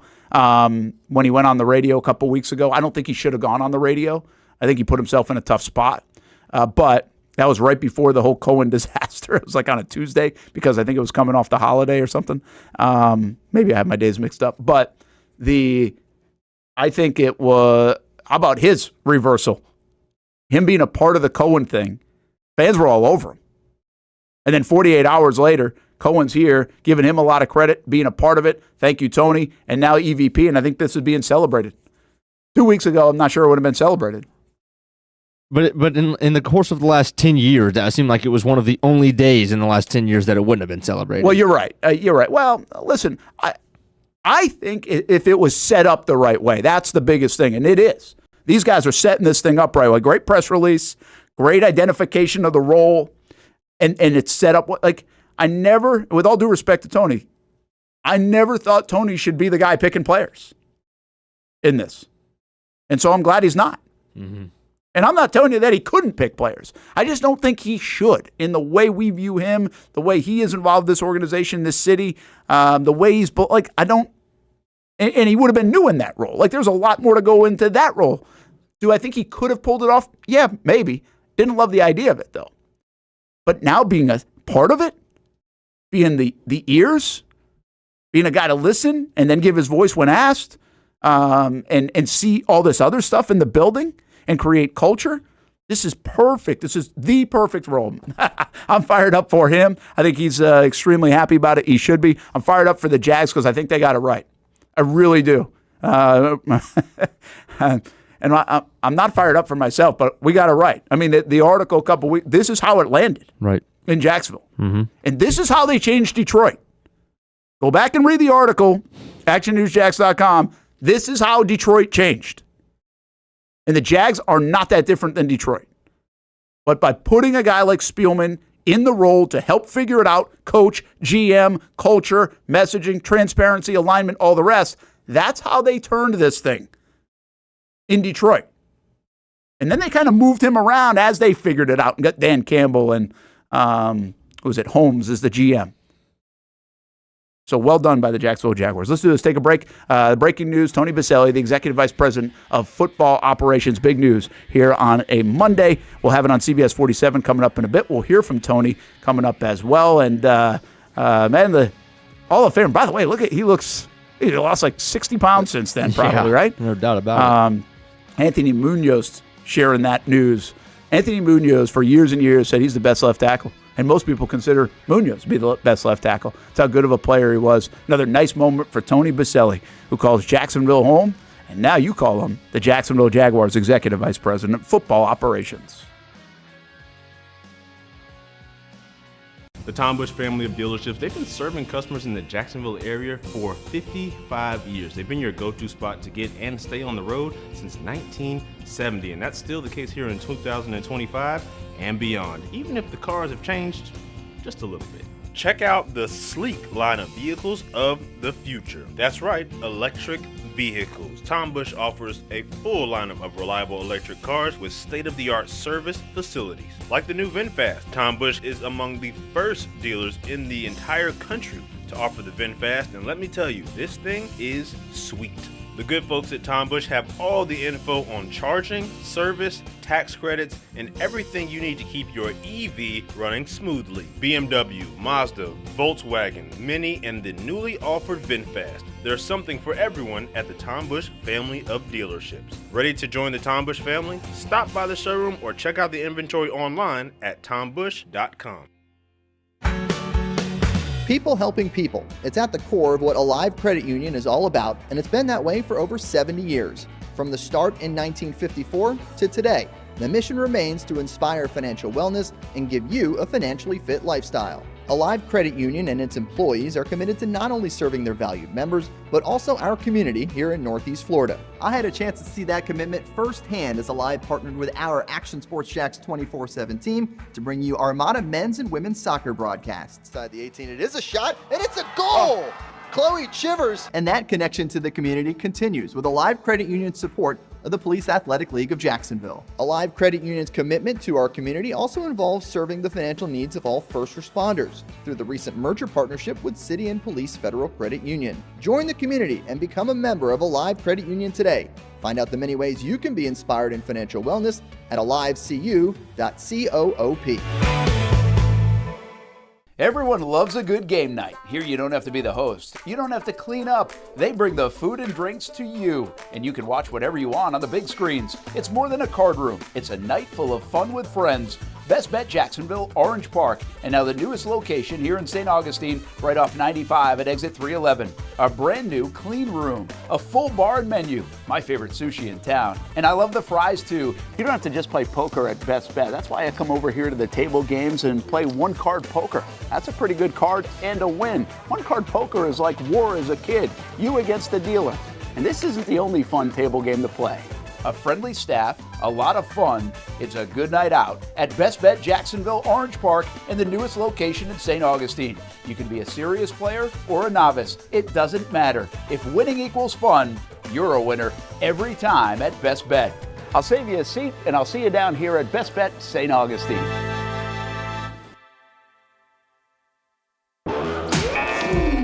A big week for the UNF men's basketball team, a sweep of Stetson and Jacksonville University.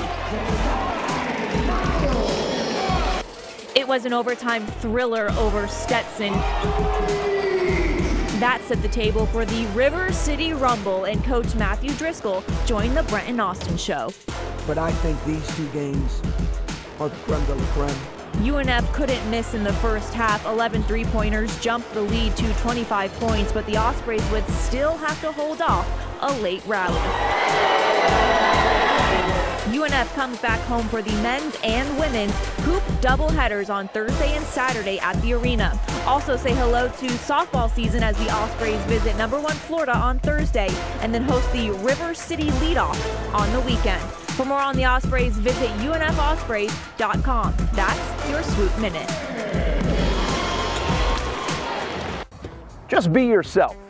Maybe we're talking about being a dad or a mom, a first responder or a teacher. Maybe it's a sports fan. We love those. We're talking about anyone in the Jacksonville community. At Community First Credit Union, just be yourself means being real. When you partner with Community First, it's straightforward.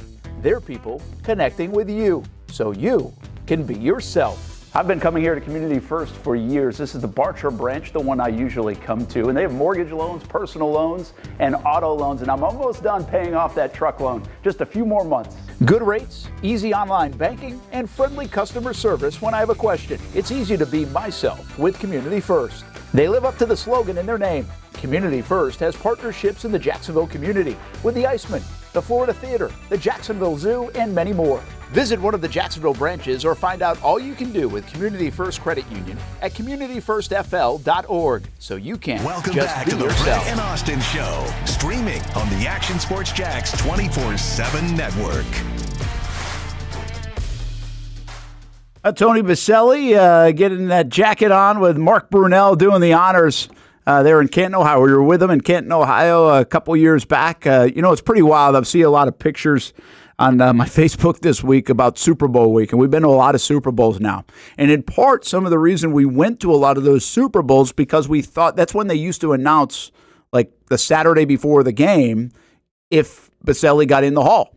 And so we, like some of the most time I've spent with Tony Baselli probably is, well, either riding a bus or a plane to Jags games, or like the Thursday, Friday, Saturday leading up, and then that Saturday of disappointment that he didn't get in. Like there were just so many pictures I have, and so many like, hey, we're here for Tony Baselli. We're going to see if Tony Baselli gets in. Oh, didn't get in. We're going to see if Tony Baselli. Nope, didn't get in. I talked to everybody. Yeah, Tony Baselli should get in. Nope, didn't get in. I mean, there was one year, I think it was the Miami one, because then they changed it, right? They end up doing the home visit, and they don't, like the guys know now way in advance. Like you used to get the knock on the door thing, and they changed that from the hotel at Super Bowl to now you get the knock on the door like at home. And heck, I don't even know what they're doing now, but I think it's similar. But I mean, it's just a few short years ago. It was Miami, would have been 2020 that we were down there, and I was in the hotel where the voters were. And I mean, I had done this now 5 or 6 years. And you're always there, and you kind of like get an early up, didn't get it. Like maybe sometimes like Tony would text you, or somebody would text you in the room like, yeah, didn't get it. Ah, dang it. In the Miami one, though, we weren't getting the text. And we were seeing some of the voters come out. And like I knew these people were voting, and I knew they were mingling around. And I even started asking them, I was like, well, how do you feel? Because they don't know what the total vote is either. They just knew how they voted. I said, just a couple of them, like, what do you think? And they're like, hey, there were a lot of people like really endorsing. I think that one had 3 linemen that could get in. I think 2 of them did, and Tony didn't. And so there was just, all of a sudden, there was this momentum. Like, and I felt this. It was a weird feeling because I was like, I don't know if we're ready to break. Like, this is really going to happen. I'd gotten almost so used to it not happening. I was like, are we ready back at the station to break this? It's like, we got all our ducks in a row. Like, I feel like this is going to happen. It was taking so much time. And then it eventually came out that he didn't get it. But I was just convinced for a little bit. There was like a few minutes in there. I was like, dang it, this is happening. Because it was taking way longer than it normally had. And honestly, I don't even know why it took longer that day. I don't know if that many was closer or just took longer to tally the votes or took longer to tell them or knock on the door or phone call, whatever it was. But I just remember that feeling. And from a newsy standpoint, I was like, I remember that feeling so much. I was like, when he gets it the next time, we're going to be really ready. Because I had a feeling like, even though we had been in the prepping for it and the breaking news for it and everything else for how we wanted to cover it, I had a feeling like that day in Miami, I was like, I still don't know if we're fully ready for this. Because the moment was there. And then just an odd feeling for me in that time. And obviously, he eventually gets in. It's a little bit different the way they do it. And now Tony Baselli, the executive vice president of the Jacksonville Jaguars. I don't know what folks are saying. Harking back to the days of our bookend tackles, Baselli, Leon Searcy did old school nasty dudes. Yeah, I mean, I would think, right? Part of the reason I said this before the break, part of the reason Tony Baselli picked Liam Coen is his ability to run the ball. Well, ability to run the ball means you got to be pretty good up front. Mm-hmm. And so if you're going to be a Hall of Fame left tackle, and now you're going to be part of the organization in terms of setting the vision and the culture and who are the Jacksonville Jaguars, well, you're going to be physical. You're going to see a lot of the Tom Coughlin kind of stuff, I think. Maybe just communicated a little bit differently, presented a little bit differently. But this is where this guy comes from. This is when the Jags were good. And so you're going to get that. I think if there's one thing we know, the Jaguars, I had asked Austin about this earlier, in terms of just defensively, can you ramp up? Can you ante up the attitude? Is that enough? And I don't know if it's enough, but I think it's going to be anteed up. Like there is going to be,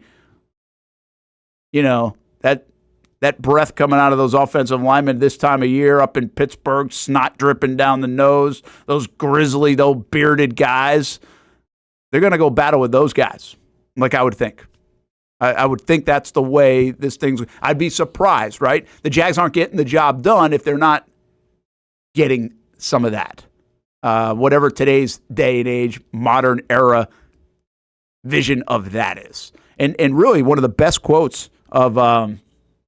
Liam Coen was that whole vision of, hey, when we break the huddle, first thing the defense sees is those big fellas. And we want that to mean something. And we want it to mean something. Well, guess what? So does Tony Baselli. Mm-hmm. So, great. I think, listen, all this is going in a good direction right now in Jacksonville. I know you win the offseason stuff and whatever, right? You got to get it done on the field. You got to build this thing the right way. I don't think it's going to be tomorrow. I do think this team is ready to take a big step like now. Really do. But again, I don't think it's just about this year. I think how do you look for the rest of the decade? Mm-hmm. Can these guys accomplish what you look like for the rest of the decade? I think it's pretty good news. I wonder what's the reaction on this?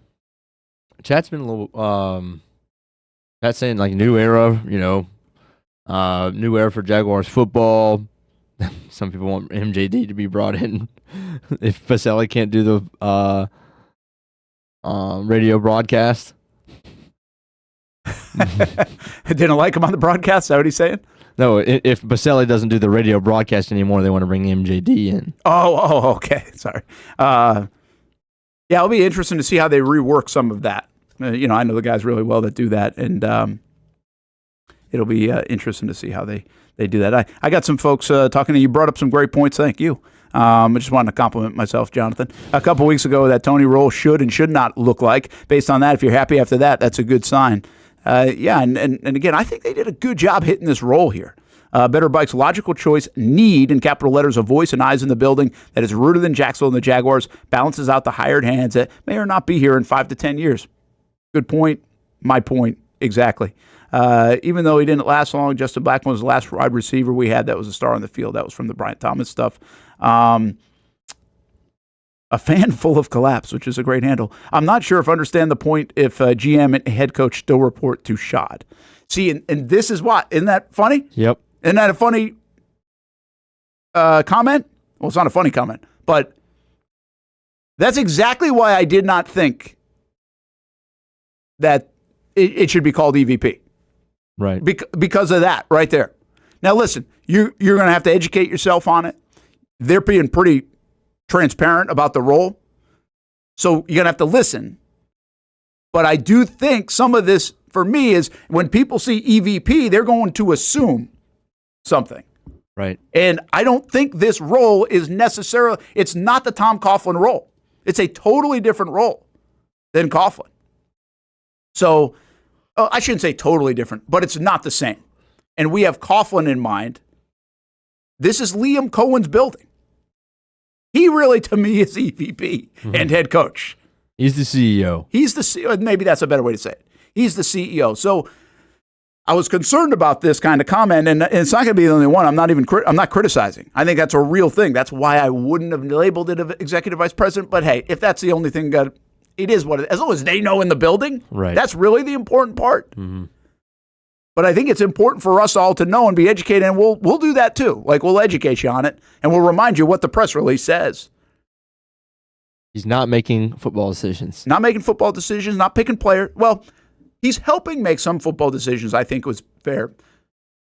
It's Liam Coen's building. His interest is the most important thing. He's not the coach, and he's not picking players. Right. Like, I think that's the most clear way to say it. And then once you start listening to all those other duties who's in charge of, you'll understand that there's, like, he's picking the janitor. You really rattled him off there. You know? So, and by the way, Glenn C. says, do I get along with Logman? Absolutely. Yeah, man. He's my guy. Glenn C.O. says, I think that could change if you bring in a first GM. I don't know what he's talking about. I actually think the first-time GM is aided in this. Right. Big time. Because you just focus on alignment with the coach and Baselli, but also you go pick the players. Right. Right? You set that. You do your thing. Stay in your lane, man. Don't worry about this office and this office. And now, you listen, relationships, the transparency, the messaging, you be on board with all that. But you go to work, much like Liam Coen is going to be in charge of the building, but he's going to coach the football team. Like, that's his main thing. So, yeah, I like a lot of that stuff. You've got to identify it. You've got to be transparent about it. I think those things are important. So, I think we're getting a lot of the similar stuff. So that's it for now on the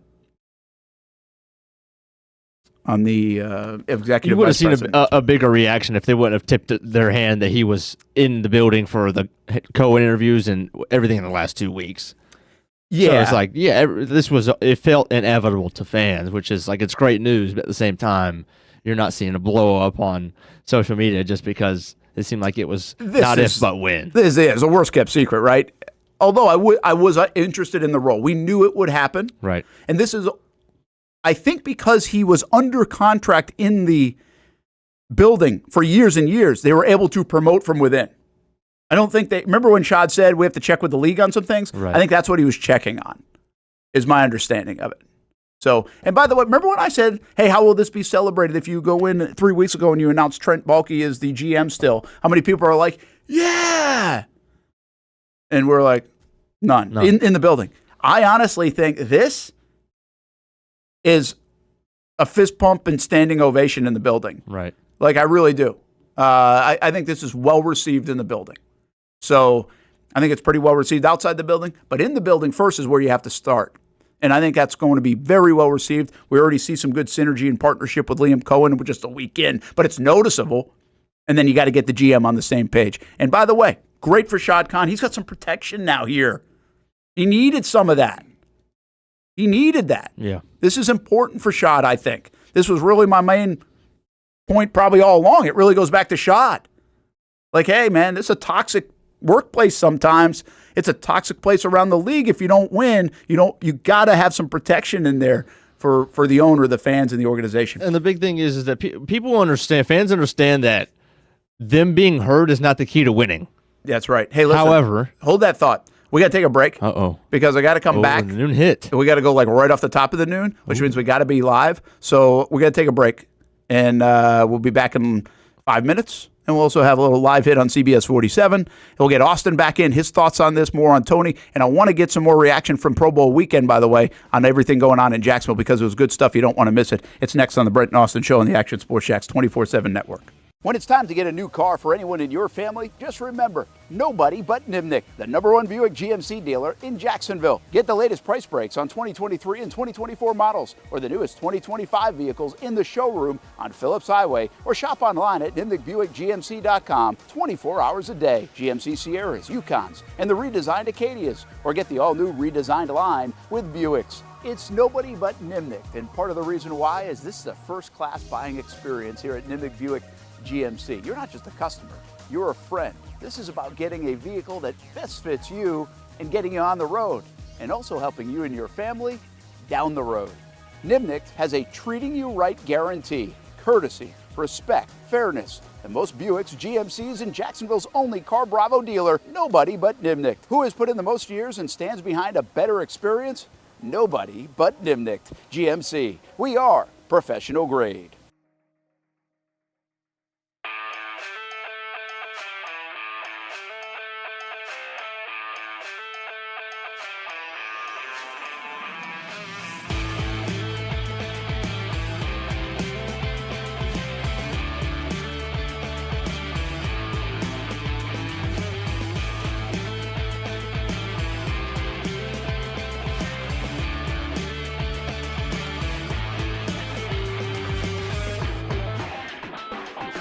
I've been telling you about CGC Water Treatment and Plumbing for a long time now. Their drinking water systems remove up to 99% of contaminants. We've had a Connecticut water softener and drinking water system in our home for more than 7 years. You can see the difference whether you're washing clothes, the dishes, or what I like to do most, fill this up for some coffee every morning, and mostly all day. Remember, if you're not filtering your water, you are the filter. Don't be the filter. Right now, save $1,000 or more when you bundle a Connecticut Premier Softener with a Connecticut K5 drinking water system. The experts at CGC Water Treatment and Plumbing will test your water for free and determine your water score. Don't know your water score? CGC will find out and recommend the appropriate Connecticut water treatment solutions so you can improve it. Call 904-552-1242 or visit cgcwater.com. Ask about our 90-day love it or leave it guarantee. CGC Water Treatment and Plumbing, an authorized independent Connecticut dealer. Florida license number CFC 1432579. The rhythm of my heart is beating like a drum, with We Armada rolling off our tongues. Never will we roam, for we know our place is home. Where the ocean meets the skies, we be sailing. Where the ocean meets the skies, we be sailing. When it comes to trucks, I know exactly what I want. And at Bozard Ford, they make it easy to get exactly that. Let's go make this truck a little more my style. With Bozard Built, I can create my perfect truck right here. Lift kit? Check. Premium wheels? You bet. Advanced lighting package? Oh yeah. The Bozard team works their magic.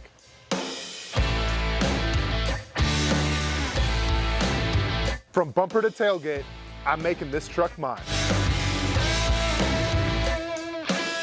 It's everything that I wanted and more. From the field to the gym to weekend adventures. This truck's built for my journey. Bozard Built. Customized for your lifestyle, built to exceed your expectations. Check out the inventory and available options at bozardbuilt.com. Unleash your dream ride. Customized, covered, and Bozard approved.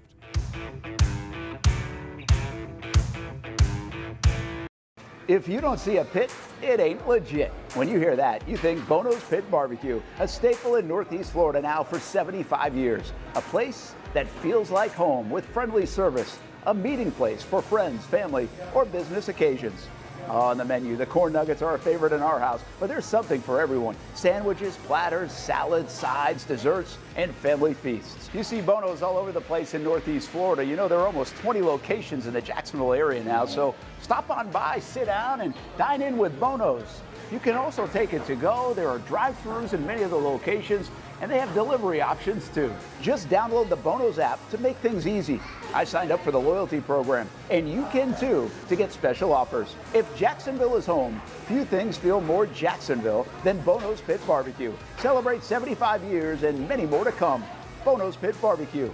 If you don't see a pit, it ain't legit. Welcome back to the Brent and Austen Show, streaming on the Action Sports Jax 24/7 network. Ron Rivera interviewed this weekend for a position with the Jags, according to John Shipley from SI. That could be a nice find in the building. But the big news today, Executive Vice President of Football Operations, Tony Baselli. He has been named that by Shad Khan. That news just released in just the last hour. And we're about to go on TV here with a CBS 47 hit. So it's going to be one of these awkward things where you're going to watch me do TV, and then we'll get back to the sports part of this show in just a bit. Austen Lane will join us, Jason Hamby, and others. So let me do this TV hit, then we'll be back in a moment with more on Baselli and everything from the Pro Bowl weekend.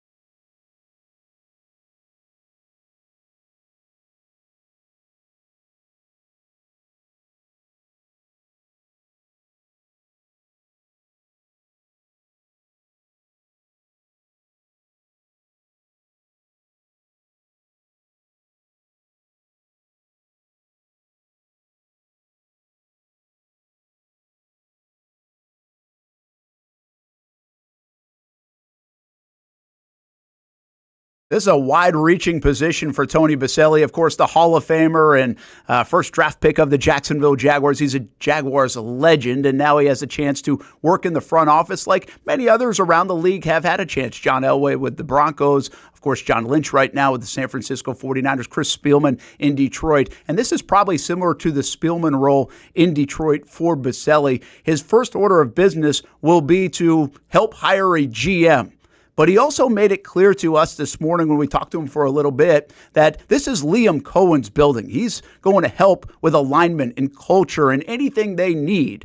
But he's there to serve Liam Coen and the new GM of the Jacksonville Jaguars. The other interesting part is this is not just a football thing. As Tony Baselli said, he's not going to pick players. He's not going to coach the team. But he is going to have a major role and kind of oversee the entire Jaguars building. It says in addition to his role in the football leadership unit, Baselli will be responsible for player engagement, football technology, football travel and logistics, equipment, sports performance, team security, and football communications.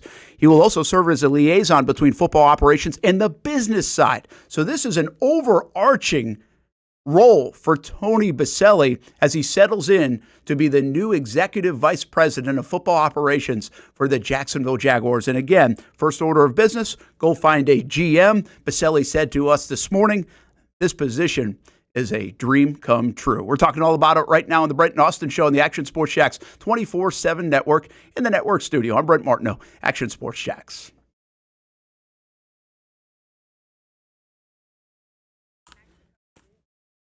All right, now back to regularly scheduled programming. What are we going to do this like every week? Goodness. Here on the show? I mean, it's the third time. We never did this for the first year, and now we've done it 3 times. You'll be doing it next week when we hire a GM. That's right. Ozzie Newsome. There's another one, by the way, too. So it's a little bit of a tricky deal we got to do, but it's kind of fun to do it as well. Matt says, clean slate, head coach Coen, Tony EVP, and coming soon Ian Cunningham as our GM. I think Cunningham and Greenberg have been mentioned a lot. There's a lot of rumors there. We'll see where that lands. There are a lot of rumors everywhere, it feels like, so let's just make sure we get the real news as it comes out. I do think important to note here as we hit the noon hour here on a Monday on the Brent and Austen Show that the Jaguars had a lot of reports over the weekend on coaches. And we did that at the top of the show, but if you're just jumping in with, especially after this news of Tony Baselli, it's starting to take shape, right? What do we know? Heath Farwell, special teams coordinator, DC Anthony Campanile. And then after that, it was reports. We just showed a picture of Ron Rivera. What is his role going to be, if he even is going to get one? What was he interviewing for? That's fascinating. I think that's a key part of this, how he could help a younger staff, which is definitely going to be a younger staff. Campanile, I think, is 42 years old. Heath Farwell's been around it now, but he's not an old guy, but he's certainly been around the league and he played. Then there's this guy, Nathan Scheelhaus, who is young. I think, I want to say 36 or 8, something like that. I think 38. Then there is the linebackers coach, according to Ian Rappaport. Yeah, that's Tim Labaku right there. Tim Labaku. I got to practice his name. So good catch right there for me. And Labaku is, I think, in his late 30s, early 40s. There's obviously Rivera, who could be a part of this. And then this one came down, Matt Edwards. He's got Buffalo, Tennessee, and the Raiders in his most recent line of work, and he's a defensive line coach. for the Buffalo Bills, he's the defensive line coach for the Jags, according to Tom Pelissero last night. So I'm trying to figure out how old Edwards is, and I don't think I saw that. But again, he's not an slightly old tougher guy. to find because there's probably a lot of Matt Edwards. It has been a more difficult thing to find. So Edwards began working in 2003 at the College of Worcester, by the way. Is not far from Ashland University. He spent 14, 15 years in the college game. So let's just say if that's the case, if he started working in 2003, graduated maybe in 2002, I'm going to guess 3 years 51. younger. No, he's not that old. He's younger than me then. I graduated in 99 from college. He probably graduated around 2002. He's probably like 44. So again, these guys are all between 35 and 44 or 45. And then who's the one guy you said today? Like that's 28. And he's a candidate. That's Udinski, yeah. Yes, and he's a candidate for the offensive staff. So again, very young. But that's kind of the latest. Those are the reports. Jags are not confirming any of that yet. I don't think they will. A lot of times what happens here is you get the whole thing, and then you confirm it. Sometimes with the DC and the OC, you'll give them a nod. Obviously, we saw special teams coordinator. DC was announced. So I would suspect the OC will get an announcement. After that, I think it'll just be all put out together in one press release when things are finalized. Real quick, Shoehouse 34, and then the other guy whose name keeps coming up is Tavita Pritchard from the Commanders. He's 37. There you go. And then obviously you got the young buck, Grant Udinski, who's 28. Yeah, that's young. That's young. It's young. It's so young. It's like, whoa, that's young. Do we like it? I do, man. I'm going to keep saying it. I do. I'm good. I'm cool with it. I really don't mind, especially you're going to have a first-time GM, I think. You got a first-time coach. And let's be honest, you got a first-time EVP. Mm-hmm. But Baselli's been around it. He doesn't feel like that. He's been around it for so long. And again, the role is perfect for, you're not worried about, hey, like he's not running the roost. So that's more on Liam Coen. Can he figure it out in his first go-around? The GM, can he figure it out in his first go-around? But I love the fact that you took some stuff off his plate. Right. And by the way, you're taking a little bit off the plate of Liam Coen, too. That's the beauty of this. The infrastructure is so much better. And then if you could bring Ron Rivera in. I saw somebody say yesterday or today, it's like Ron Rivera as an EVP wouldn't be a bad idea. Right? Yeah, but the huge benefit and difference obviously is a guy that's played here, knows it, lives here, everything like that. But for somebody else, another team, yeah, I could see Rivera doing it. Well, here's the thing. If you were going to do the EVP the way you did it with Coughlin, Rivera might be good. Right. But that's not the role here. Right. I love it. I love this not being the role. Okay, that's the Baselli stuff. If you want to talk more about it, we can. That's the news. If you're just jumping in, Executive Vice President, Football Operations. It's the latest on the coaching staff reports, I remember to say. Ian Rappaport, Tom Pelissero, nice job. John Shipley, by the way, from SI, getting the one with Rivera, and we'll see where that lands. Richard Angulo kept as a tight ends coach. Makes sense. So a lot of good stuff happening here, and I would think in the next couple of days, this thing will start to be finalized. My guess is by the end of the week, we get a press release on the entire coaching staff, unless they're waiting for somebody on the Super Bowl, which, who knows, if they were doing something like that. Speaking of the Super Bowl, it is Super Bowl week. Sliding under the radar, man. Sliding under the radar around here in Jacksonville. This is our Super Bowl here in the offseason, but Super Bowl week is here. Super Bowl 59 on Fox 30. Good to have Community First along with us here on the Action Sports Jacks 24/7 network on this Super Bowl week as well. And we'll introduce you some more of the partners that we've had along for the ride over this first year of this endeavor, and also joining us for this Super Bowl week as well. So we got a lot of exciting things on the horizon in that respect. You know, I haven't talked to I want to mention, we did the Luka conversation, you and Austin. We talked to Brian Thomas Jr. already in the Pro Bowl. You can always go back and listen on our podcast. It's been kind of a wild show here today with a lot of things happening, and you can check out the podcast wherever you find it. It's up at 1:30, so you can listen every day on your ride home if you want, or at your convenience to just the audio of the show. But I mentioned at the top of the show, the River City Rumble, And that was a wild game. So do you want to give UNF and Jacksonville University their due? JU tied for the lead in the ASUN. They're 7-2 going into that night. The Ospreys overall feel disappointed in their start to the season, the first half, 4-5 in league play. Remember, they had the 2 big Power 4 wins this year. They've got a good squad. They've been inconsistent, part because of their youth, and maybe nothing exemplified that more than Saturday night. They come out of the gates and they hit 11 3-pointers in the first half. They go up by 25 at Swisher Gym, which is an extremely difficult place to play. JU very good at home in that small gym, but the Ospreys felt right at home.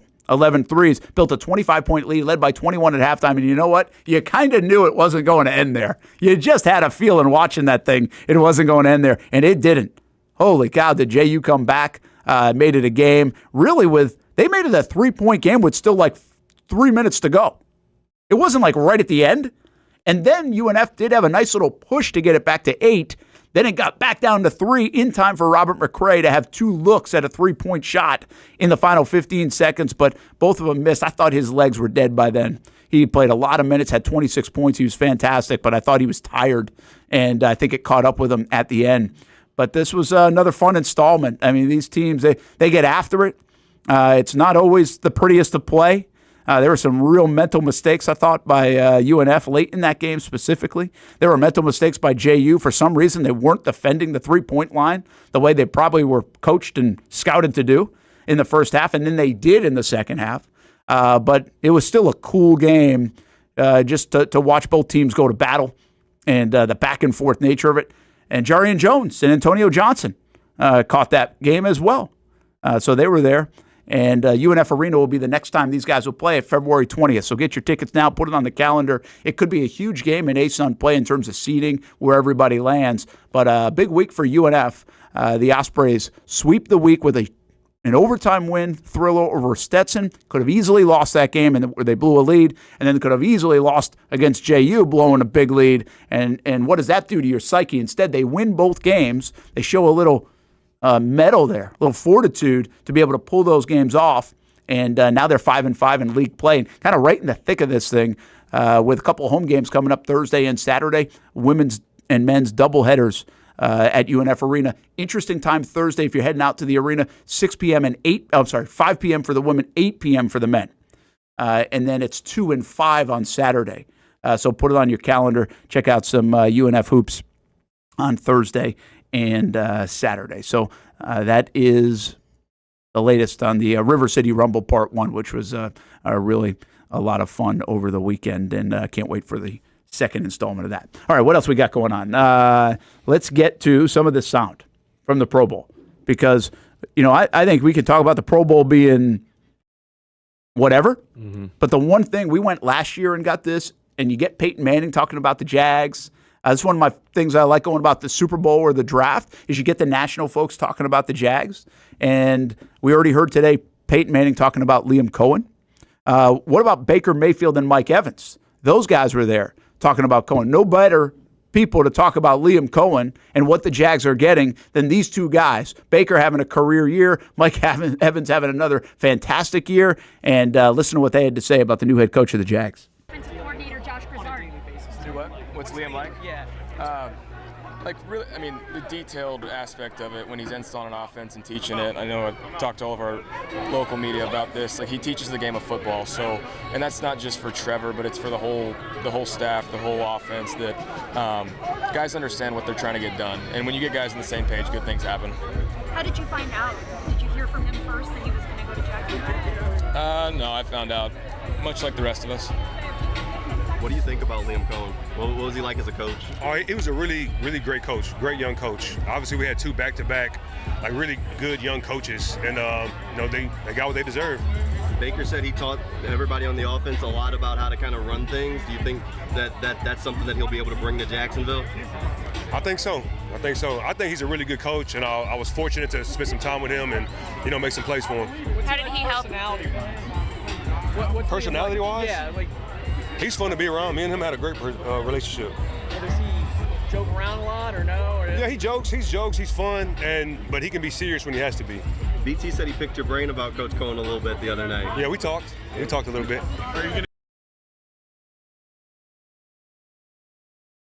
Well, there's Mike Evans talking about him and Baker Mayfield. And listen, I think a lot of these things are not surprising. Right? I mean, I think we've already heard what they said about Liam Coen, even in the process. But it's nice to hear it. It's nice to hear. I think it was, Mike Evans is fascinating because we talk about Brian Thomas Jr. That offense, if you talk to a lot of people or the experts that really know the X's and O's, really worked through the best player, Mike Evans. And think about players, not plays. And Mike Evans was their guy. And that's something that Liam Coen taught when his dad was coaching back in college and high school. And you always identify that. And I think it's such an easy, no-brainer type of thought that we're like, well, yeah, everybody does that. But is that true? Like, I think a lot of people just have their offenses and they try to get people to play in their offense, or they don't accentuate a player as much as they should. Well, the beauty of this last year really was we watched the Jaguars finally figure it out, almost like we had to tell them, hey, throw the ball and get Brian Thomas Jr. involved. I don't think you're going to have to tell Liam Coen that. He's going to get him involved. And then how do they use, like, the backs? Because, again, I had my sit-down we did last night on Action Sports Jax Primetime, so I was kind of listening back to the sit-down last night. Mm-hmm. And one of the things that he said that he didn't say in the presser, he kind of well, first of all, he mentioned like the linebackers, and he also mentioned Tyson Campbell. He hadn't done that in the presser. He was more the two pass rushers only. But he also mentioned the backs, and when he said the backs, it wasn't just mentioning we've got two backs. It was like we've got two backs that you can use in different ways, right? And we always come back to, hey, can you put them on the field at the same time? But either way, it's like you can use them, and he's already got a vision for how to use those guys in different ways. What does that look like? We don't know. Does that mean Tank's going to be the starting guy and maybe Etienne's a third down back? Is that how you utilize him? I don't know. But he's got the vision for it.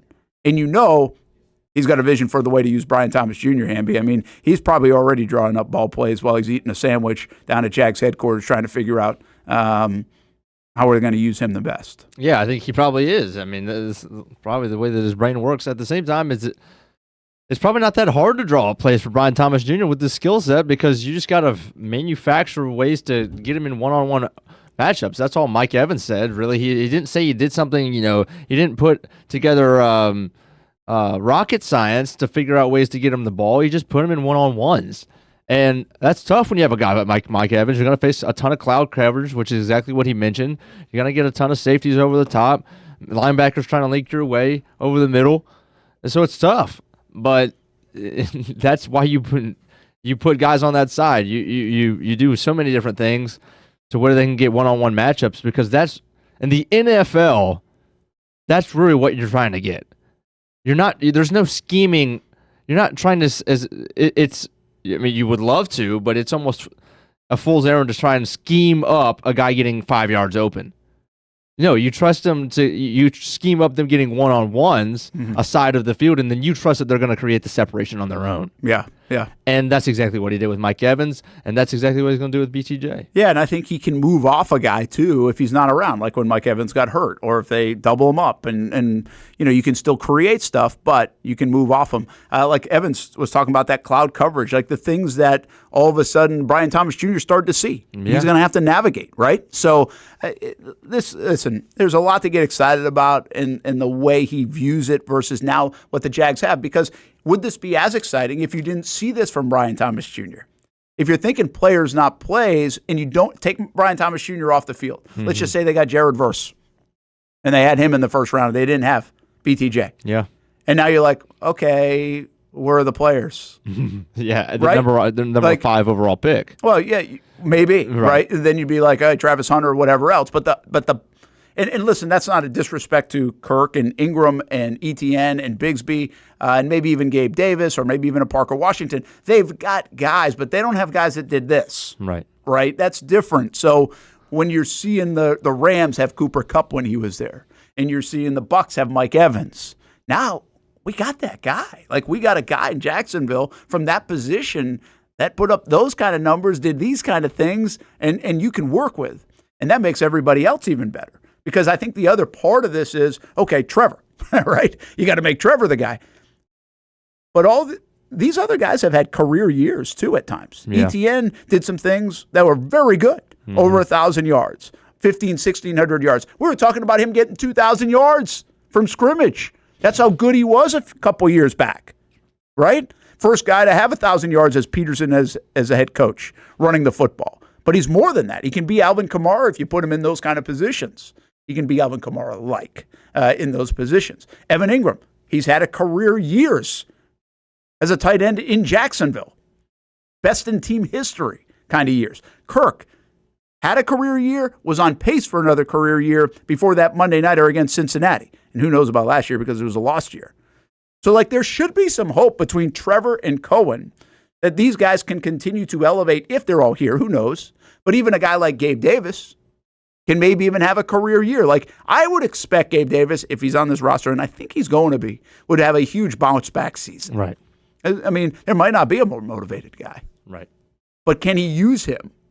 And by the way, a guy that's kind of built a little bit more like Mike Evans in terms of the bigger body. Brent, I don't know if you want to do that. I'm not trying to say that. I'm just saying, can you use the body? Right? Yeah. Because the one thing about Brian Thomas Jr., like you say, Mike Evans and other, he ain't built like those guys. He's not quite as tall, and he didn't quite have the speed. Well, he's not him. I'm just wondering if they used him in some. Right. You name the route again. I'm not an X's and O's guy, but if you want to, whatever route that is, you got to muscle up and go grab a ball or whatever it is. Right. That can you use him in some of that, and you get to can you morph? Let's just say this: Brian Thomas Jr. shouldn't be compared to Mike Evans right now either. Right. Mike Evans got 11 seasons in a row of 1,000 yards. He's a Hall of Famer. I mean, let's not crown Brian Thomas Jr., but can you morph Brian Thomas Jr.'s skill set and a Gabe Davis skill set into somehow creating some of the things that you did in Tampa? Mm-hmm. How about if I say it that way? There you go. Better? Work. Make you feel better? Yes, much better. I did not just say Gabe Davis is going to be Mike Evans. No, let's make that clear. And Brenton Strange, by the way, Glenn, is a good one. That will be an interesting one to watch. I think there's some untapped stuff in there for Brenton Strange. I do wonder, and thought about this for a moment, Richard Angulo, who's brought back. That kind of tells you how Coen feels in a sense. Does that tell you about the room? Does that tell you they're going to keep Ingram and Strange? I don't know if it's that much of a tip. Right. But, no, they're keeping Strange. He's under contract. Does that now tell you that they're going to keep Evan Ingram another year? I don't know. You might just be a good coach. Mm-hmm. And he has done a good job. Angulo, much like Heath Farwell, I mean, you got all pros and Pro Bowlers. Well, Angulo had a Pro Bowler and record-breaking tight end for 2 years in a row before last year when Ingram got hurt. Mm-hmm. I don't know if that locks him into keeping him here in Jacksonville or not, based on some of the economical and age decisions that they could turn to. And I'm not really sure we know that until the GM gets in here, too, and they evaluate all that, see what they want to do. It's a good draft for tight ends, as far as I understand it. So that could be an option for the Jags in that category as well. Let's do this. Take a timeout. I think we're going to get Austin back here in a little bit, too. Take you until 1 o'clock here on the Brent and Austin Show on the Action Sports Jacks 24/7 Network. We've had a lot going on here today, which is great. We love it. On a Monday, Super Bowl week, of course, and little action from FinFest over at John Sessions Stadium yesterday. That was a great event. A beautiful day. Stadium looks fantastic. They're going to open up against West Virginia and Florida. So they play some big games in that non-conference part of the schedule. But the kids had a blast. Players had a blast. Signed autographs. New locker room renovations as well over there at Jacksonville University, and ready for the start of the season, which is still a couple of weeks away. A couple of Fridays away on Valentine's Day is when the Division I baseball season starts for Jacksonville University, obviously for UNF, for Florida, Florida State, and everyone else around the country. We're back in a minute here on the Action Sports Jacks 24/7 Network.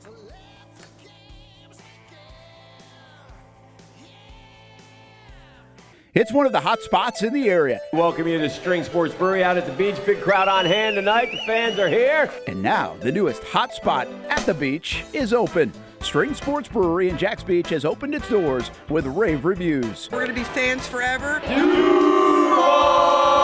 Cozy up to the bar. Grab a seat in the sports-themed restaurant, or grab a seat outside and feel that breeze coming off the beach as the weather warms. Just like the original location in Springfield, try the popular beer menu and come for lunch or dinner too, because the food is fantastic. He's got some exciting news heading into 2025 as well. Christian Kirk. It's where we hosted Jags Report Live in the football season. and the String Sports Brewery staff can't wait to host you. Hey, welcome back here to String Sports Brewery. And if you haven't checked out the new location in Jax Beach, which many of you have, you got to do it. String Sports Brewery, now with 2 locations in Springfield and now open in Jax Beach on Penman Road. 2024 provided plenty of memorable moments for the Jacksonville Armada on the pitch, including another conference championship game appearance for Tommy Krasanovich's under-23 men's team. Listen to the dying moments. Debuting this year for the first time, the girls in blue as the Armada fielded a women's under-23 side in the WPSL and made its presence known with some highlight moments. Potential goal of the season. Then attention turned to the future, with MLS Next teams representing the Armada badge in 3 age divisions this fall, including an under-19 squad ranking among the best in the state. Those teams are a big focus on Fleet and Footy, covering the big soccer stories each week on the Action Sports Jax 24/7 network. I'll put one in the back of the net for you. Join us for player profiles, fun interviews, and the very latest on the Fleet and all things footy. That's every Thursday at 2 p.m.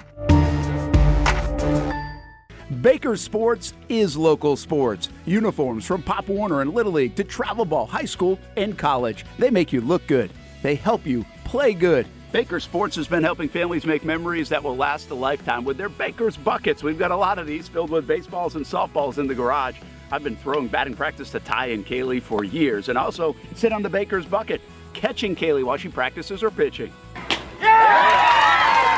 Baker Sports is homegrown, and a lot of employees that used to play on local ball fields now work for Baker Sports, now helping you look good, play good, and make memories of your own. Visit Bakersport.com to see what Baker Sports can do for you. Custom apparel, Nike, Under Armour, Adidas, embroidery, screen printing, and more. Baker Sports is local sports, from Jacksonville to anywhere in the Southeast. Bakersport.com.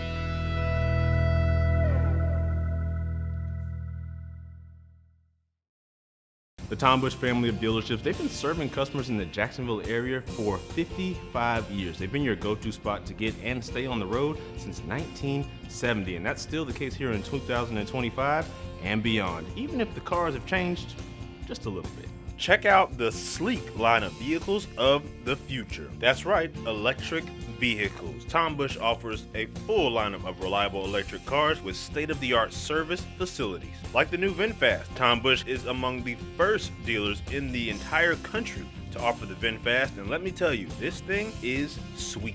The good folks at Tom Bush have all the info on charging, service, tax credits, and everything you need to keep your EV running smoothly. BMW, Mazda, Volkswagen, Mini, and the newly offered VinFast. There's something for everyone at the Tom Bush family of dealerships. Ready to join the Tom Bush family? Stop by the showroom or check out the inventory online at tombush.com.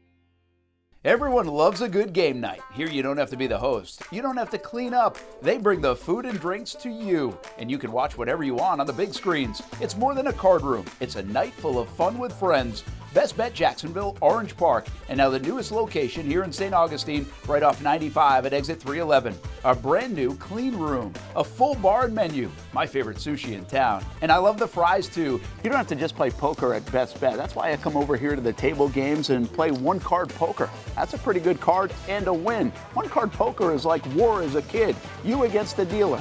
And this isn't the only fun table game to play. A friendly staff, a lot of fun. It's a good night out at Best Bet Jacksonville, Orange Park, and the newest location in St. Augustine. You can be a serious player or a novice. It doesn't matter. If winning equals fun, you're a winner every time at Best Bet. I'll save you a seat, and I'll see you down here at Best Bet St. Augustine. Welcome back to the Brent and Austin Show, streaming on the Action Sports Jax 24/7 network. Holy cow, can we get a better picture of Chip Kelly, please? It looks like Emperor Palpatine. Emperor Palpatine is going to the Death Star in Vegas. Jeez. I hope when I get I guess if you give me $6 million, I don't give a damn what picture you take of me. Yeah, he doesn't see it. You know what? Just give me the $6 million and I don't care. Goodness gracious, though. $6 million. You know, is there anything to that Like, how would Liam Coen have felt this week if he stayed in Tampa, got $4.5 million, was the highest paid guy for about a week? He would have felt like he got bagged. Yeah. Especially because his buddy Spytek just went to the Raiders. And they could have offered him more.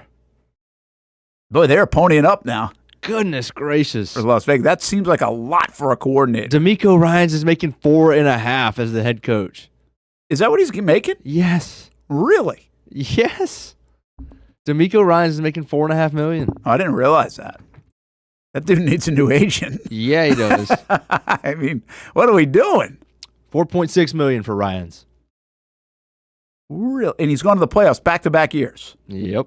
He's still on that same deal. Well, you're going to see some news shortly that he's getting more. A coordinator. I'll tell you what, though, the NFL is really the dollar. Obviously, we all know the dollars have gone insane. That you can be a right guard and they're insane. Kickers are making a ton of money, so it's natural that the one thing I like about the way the NFL has worked, it's like the players have gotten the money, and then the coaches had to try to catch up a little bit. It's totally the opposite of college, where the college dude's making $10 million and the guy can't buy a pizza who's playing for him. No, seriously, like that's why we got to where we got in college football. Yeah. So at least we're not there in the NFL. But you're starting to see these guys go up. And one of the things that helps is like it doesn't work against your cap. So, but I think I saw Andy Reid makes $20 million a year. No way. I thought I saw that. Did I see something crazy? 20? Look up, let's see what Andy Reid makes. Maybe it might have been one of those goofy things, and I just didn't catch it. Reid's contract is reportedly worth $20 million a year, which surpassed Bill Belichick before he parted way with the Patriots. Yeah, $20 million. What in the world? 5 years worth 100. Obviously, Ben Johnson's was 5 for 65. Yeah, that was so $13 million. We think Cohen's somewhere between 12 and 13 million. This says Sean Payton's about 18. That's what I saw too. I had no idea they were that high. That was nuts that it would. Bro, D'Amico, get a new agent immediately. So the report Mike Tomlin's making 16. He can't win a playoff game. I mean, D'Amico Ryans doesn't need a new agent. He's making a fifth of what Andy Reid is making. Yeah, that's Jim Harbaugh, $16 million. That's crazy what you had to do to lure these guys. Like I think Urban was somewhere around 12.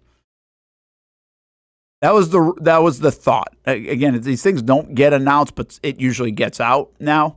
And the owners, I don't think, love it when it gets out. But I think it's elevated the. Why don't you? Urban might have ticked everybody up a little bit. So that deal 4 or 5 years ago. Yeah. I don't know what Doug was making, but it didn't seem like he was making crazy money. But he had a Lombardi, and if Sean Payton made X, like 18, and Tomlin was making 16, maybe Doug was making about 12. I always heard between like 8 and 12. It was a wider gap, which showed me that nobody really knew. Right. But by the way, now he's down in Jupiter playing golf probably, and that 12 is going a long way. Yeah. Buy a nice beverage at the turn, get a good hot dog. That ain't a bad life either, man. No, I'm not making fun. I'm like, sign me up. I mean, D'Amico Ryans had a long playing career, so he's not. It's like he's hurting for money, but still. Listen, $4.6 million ain't hurting for money anyway. But that is really wild that that's what he makes. I'm shocked. That's what he makes. So, what do you think about Chip Kelly going? I mean, is that crazy too? To make $6 million as a coordinator? Yeah, I think it is. I mean, I guess. I mean, I don't understand what the Raiders think that he is. Is he that much better than any other candidate? I don't get it. I mean, he hadn't been in the NFL since 2016. Like, there's something to that. I get he's like still carved. I mean, this is not 10 years ago that everybody thought he was the best offensive mind in football just because of what he did at Oregon. I don't think you can say it's not like that's not the way he's thought of now. If it was that and it was paid $6 million then, relative to how much everybody else was making, but Chip Kelly is not no rising star. He is who he is, and for the most part, people know exactly who he is. Yeah. Right? If not for a 3rd and 11 conversion from Will Howard to Jeremiah Smith in the national championship, people would have been saying, holy cow, Chip Kelly doesn't know how to call the end of the game. Now, I would disagree with those people also because that's one game, and we don't look at coordinators off of how they do in the national championship, especially in the last drive. But, I mean, he didn't do anything at UCLA. Again, head coach. He was there for 5 years. He never did anything. They couldn't even recruit Los Angeles. So, I don't know. Maybe it's just college that he's not done well. But to pay him $6 million a year, I mean, who cares? It's money. They have plenty of it. I think it's wild. It's so funny if you look at what the Raiders are doing versus what the Jags are doing. They're going for experience. Super experience. And it's going to be...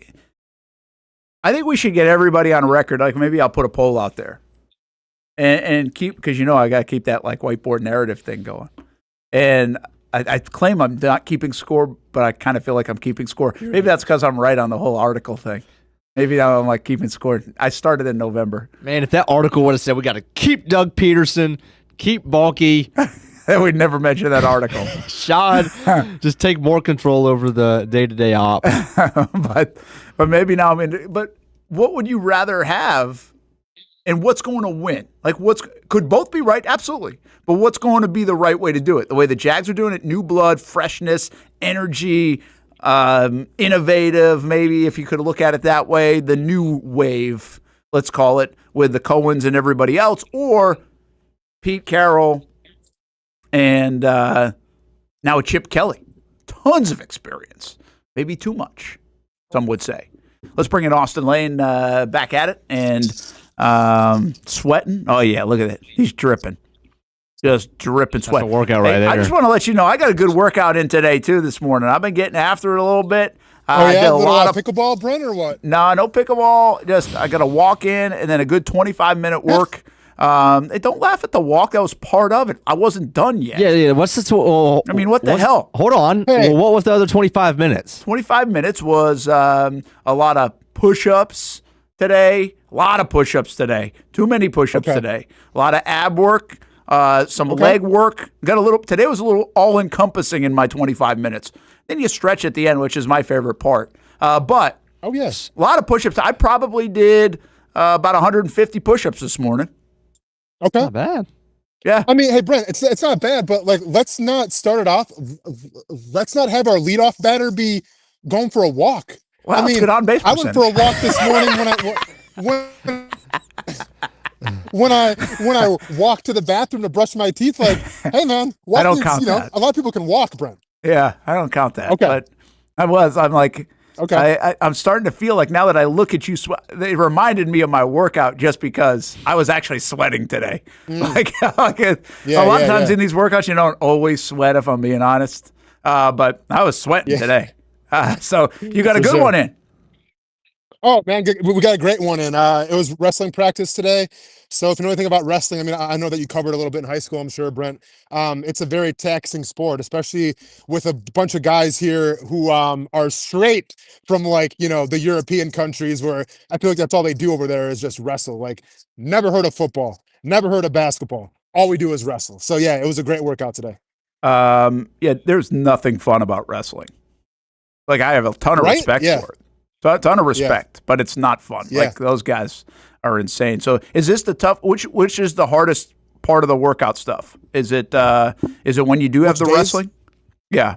No, honestly, it's probably tomorrow and Thursday for sparring. Because now, since I'm getting closer to my fight, I actually fight in a cage because they have like 3 cages here. And I mean, I can't say what kind of cage I'm going to fight in. A small one, so it's probably in Las Vegas. But I'll be fighting in a smaller cage, right? So that means it's like it's a lot more tedious because it almost introduces more contact. It almost like forces you to interact a little more. So Tuesdays and Thursdays, it's cage work, it's full out sparring, ground and pound, wrestling, jiu-jitsu, Muay Thai, kickboxing. It's everything. Good deal. Hey, think about this. Raiders experience now in their front office or the Jags' inexperience. And while you're thinking about that, I want to tell everybody the Action Sports Jax 24/7 Network and the Brent and Austin Show partnered up with Jax Pal, Jacksonville Police Athletic League. All you have to do is go to jaxpal.org and check them out, how you can donate, be a part of it, get your kids involved with it. All different parts of Jacksonville, jaxpal.org, Jacksonville Police Athletic League. What do you like? The Raiders are going old, man. They're going the white-haired guys, Chip Kelly, Pete Carroll. And meanwhile, I mean, the Jags are going for the guys that haven't even learned how to shave yet in many respects. I mean, holy cow. I mean, they got 28-year-olds in the mix. I mean, we're going to look at these two and we're going to say, well, this is the way you should have done it, or this is the way it has to be. I doubt both ways work. One, because they're the Jags and the Raiders, and betting on that is one hell of a parlay. But yeah. Which one's going to win out? What do you like, the way it's going in Las Vegas right now, or do you like the way the Jags are doing things? Well, I mean, I like the way the Jaguars are doing things here, because if you get some of those older guys to try to shout Duval, I mean, you're one Duval away from maybe, having a heart attack, and that's not going to be a good social media video. If you want to think you're getting roasted right now, man, better get on that Lipitor or something, you know what I'm saying? One Duval away from a heart attack. Oh, bro, I'm just saying. Hey, I mean, all of a sudden, Lipitor's like, they kind of got their hands going like, hey, well, let's get some of that endorsement money.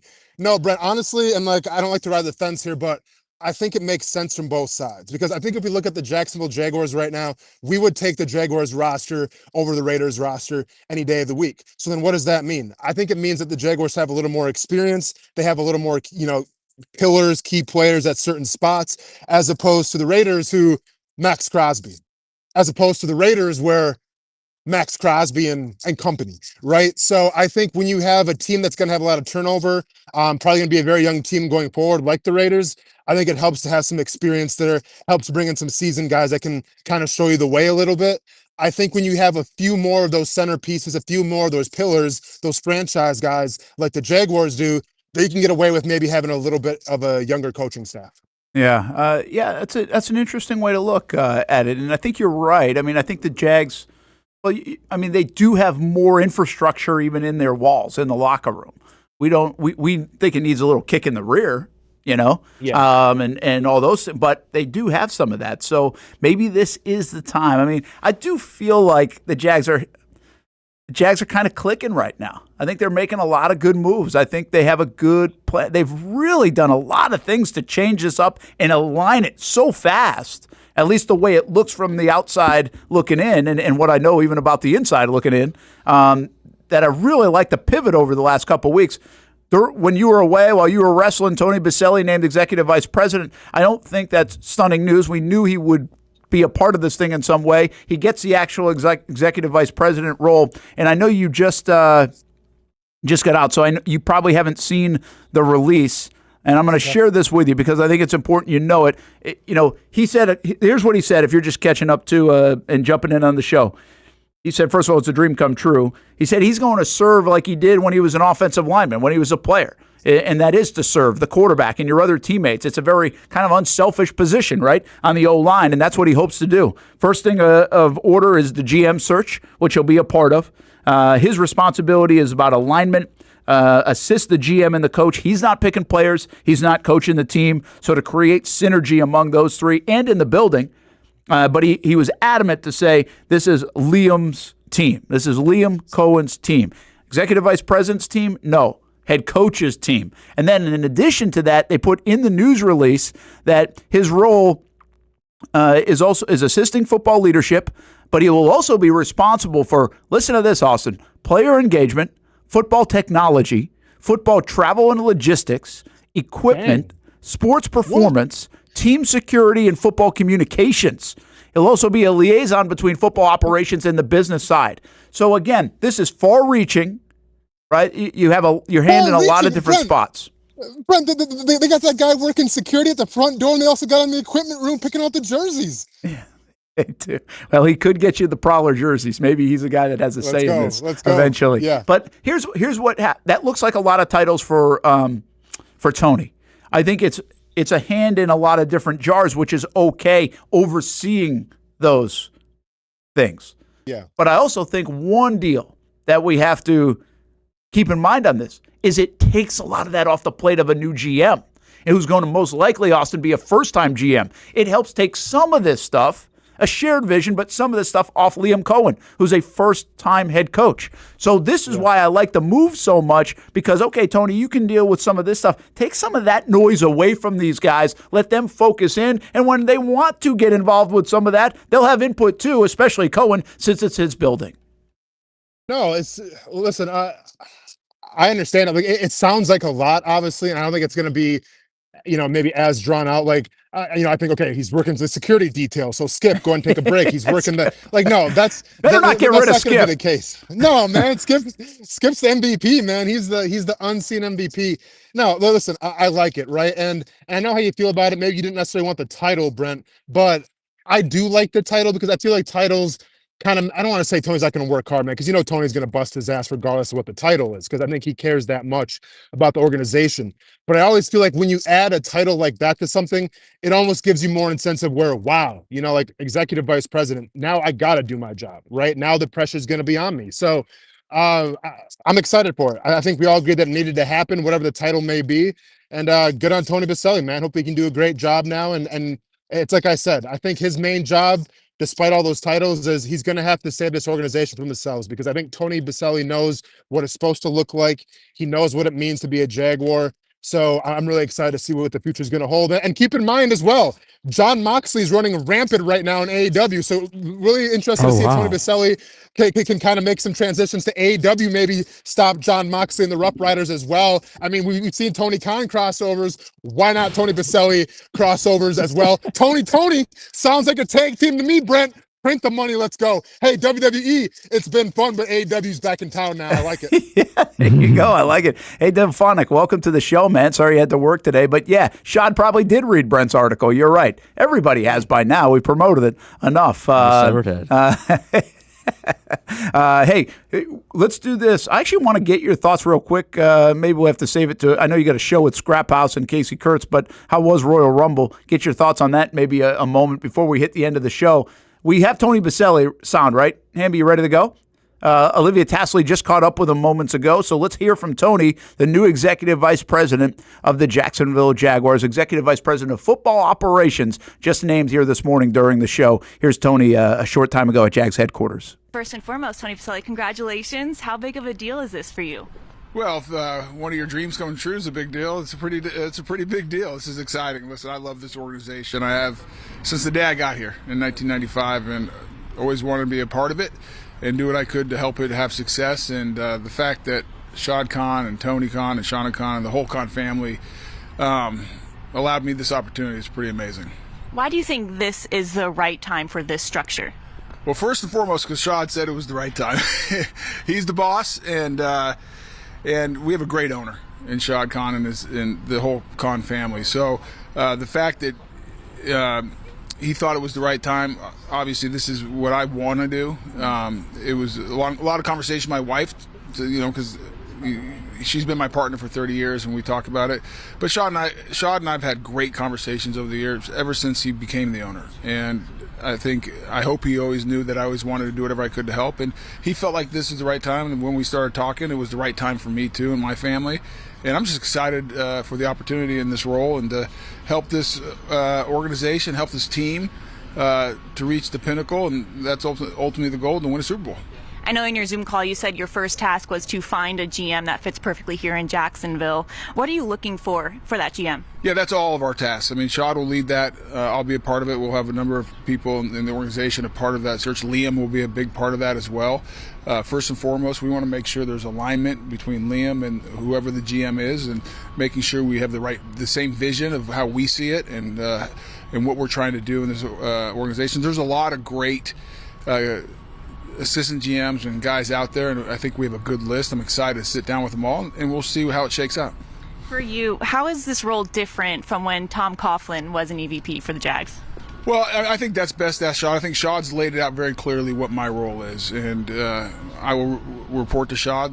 Liam will report to Shad. The GM will report to Shad, and at the end of the day, my role and responsibility is to help Liam, his staff, those players to have success. That's it.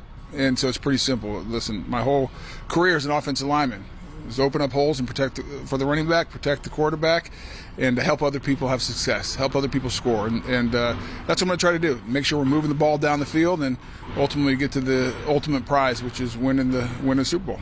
Yeah. There are other guys in these roles as well. Chris Spielman, John Lynch, John Elway. Have you talked to them about this role? They hold similar roles to you. Have you talked to them, got any advice or anything like that? Yeah, I mean, John Lynch and I are good friends, but they're all a little bit different. They have different roles and responsibilities, and I think this has been laid out very clearly. I'm not picking players. That's our GM's job. I'm not a coach. That's Liam's job. And my job is to support both those guys. Obviously, I'll be here. It can be a sounding board, can give advice and counsel.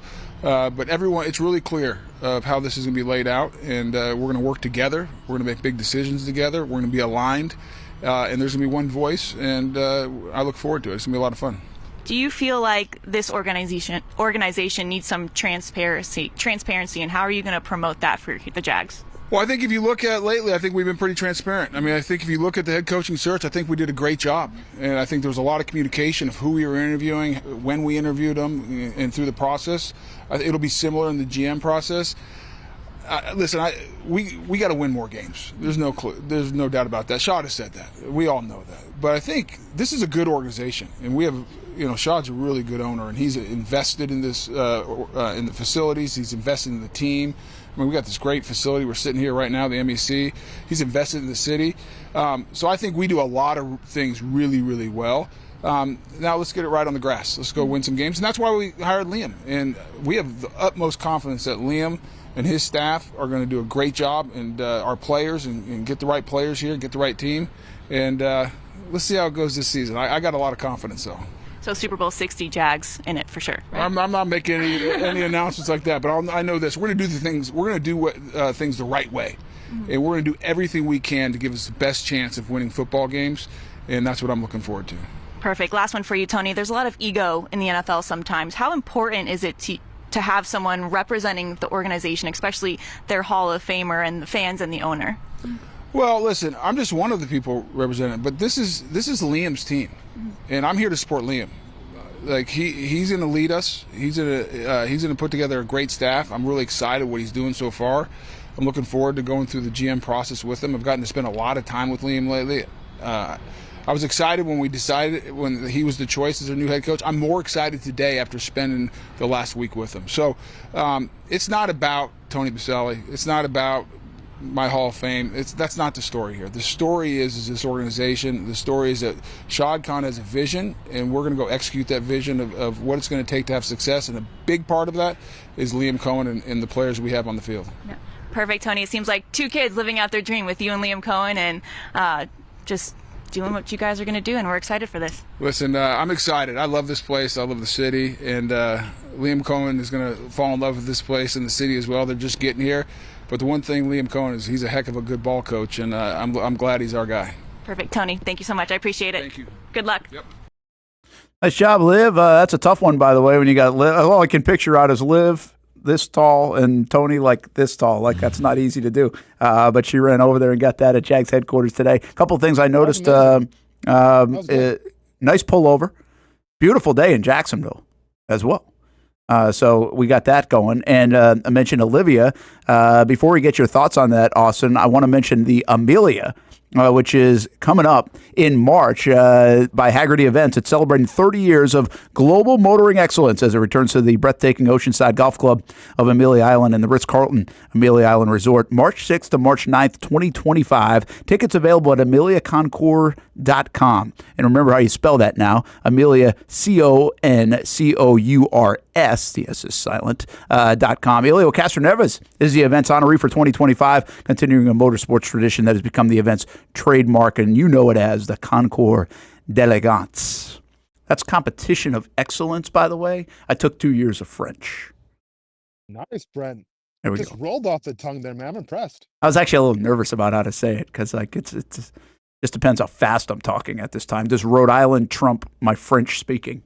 And that's not much that I remember about my French classes back in the day.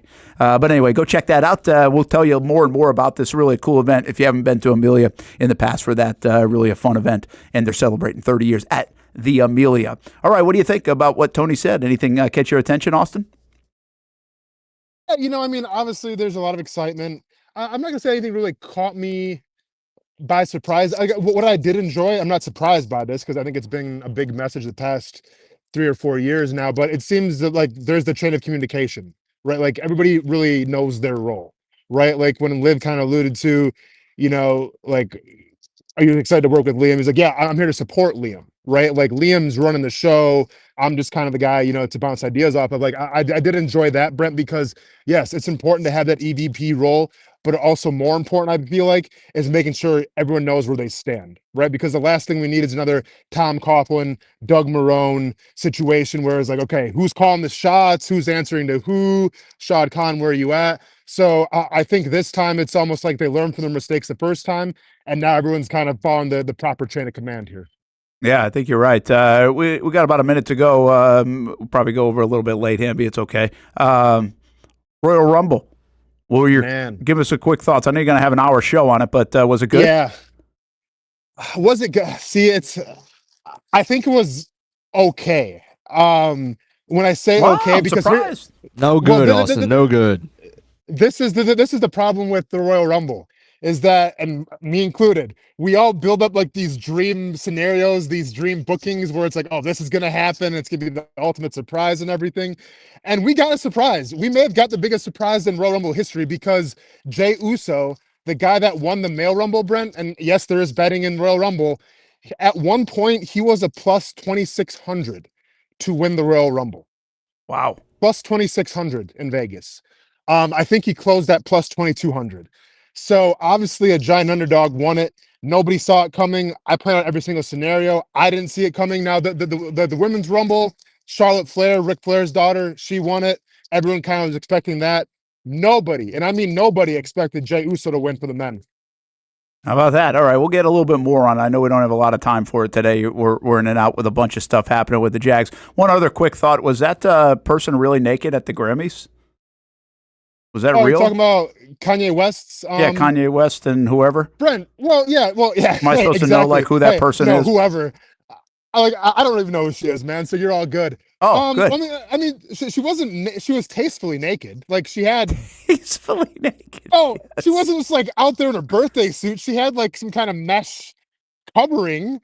It's just it's mesh covering. So it didn't leave much to the minute. What do you want me to tell you, man? I don't know. I don't know. I was afraid to click on it though because I didn't know where it would take me on Twitter after that. He's ready to have an HR meeting. But no, listen. This is a genius move by Kanye West because listen, say what you want about Kanye, dude can make some pretty good songs. He's got one of our songs for NBA Slam Poetry, but controversy follows him. So props to having the controversy next to him. Nobody talked about Kanye West last night. No one talked about political, Donald Trump and Kanye West. Nobody cared about that. It was, hey, there's a girl that's tastefully naked right next to Kanye West. So I don't think it was that big a deal for Kanye. That was one hell of a distraction.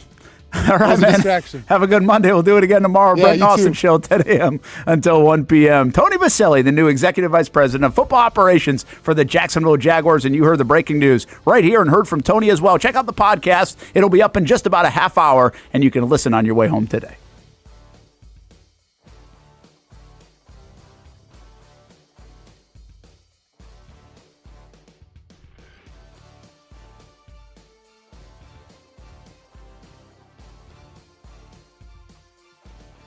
There's a saying in sports, you can't win them all, but you can win a lot with good folks on your team. Like that one painter, First Coast. It's tough to beat the sun in Florida, so your home fades.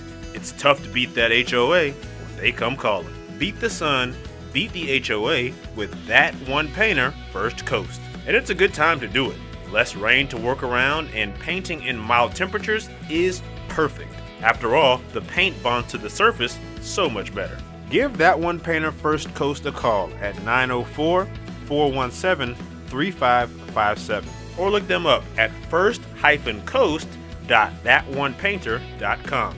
Fast estimate, guidance on color and HOA requirements, and the highest quality job you'll find anywhere. Be a big winner in your neighborhood with that one painter First Coast on your team.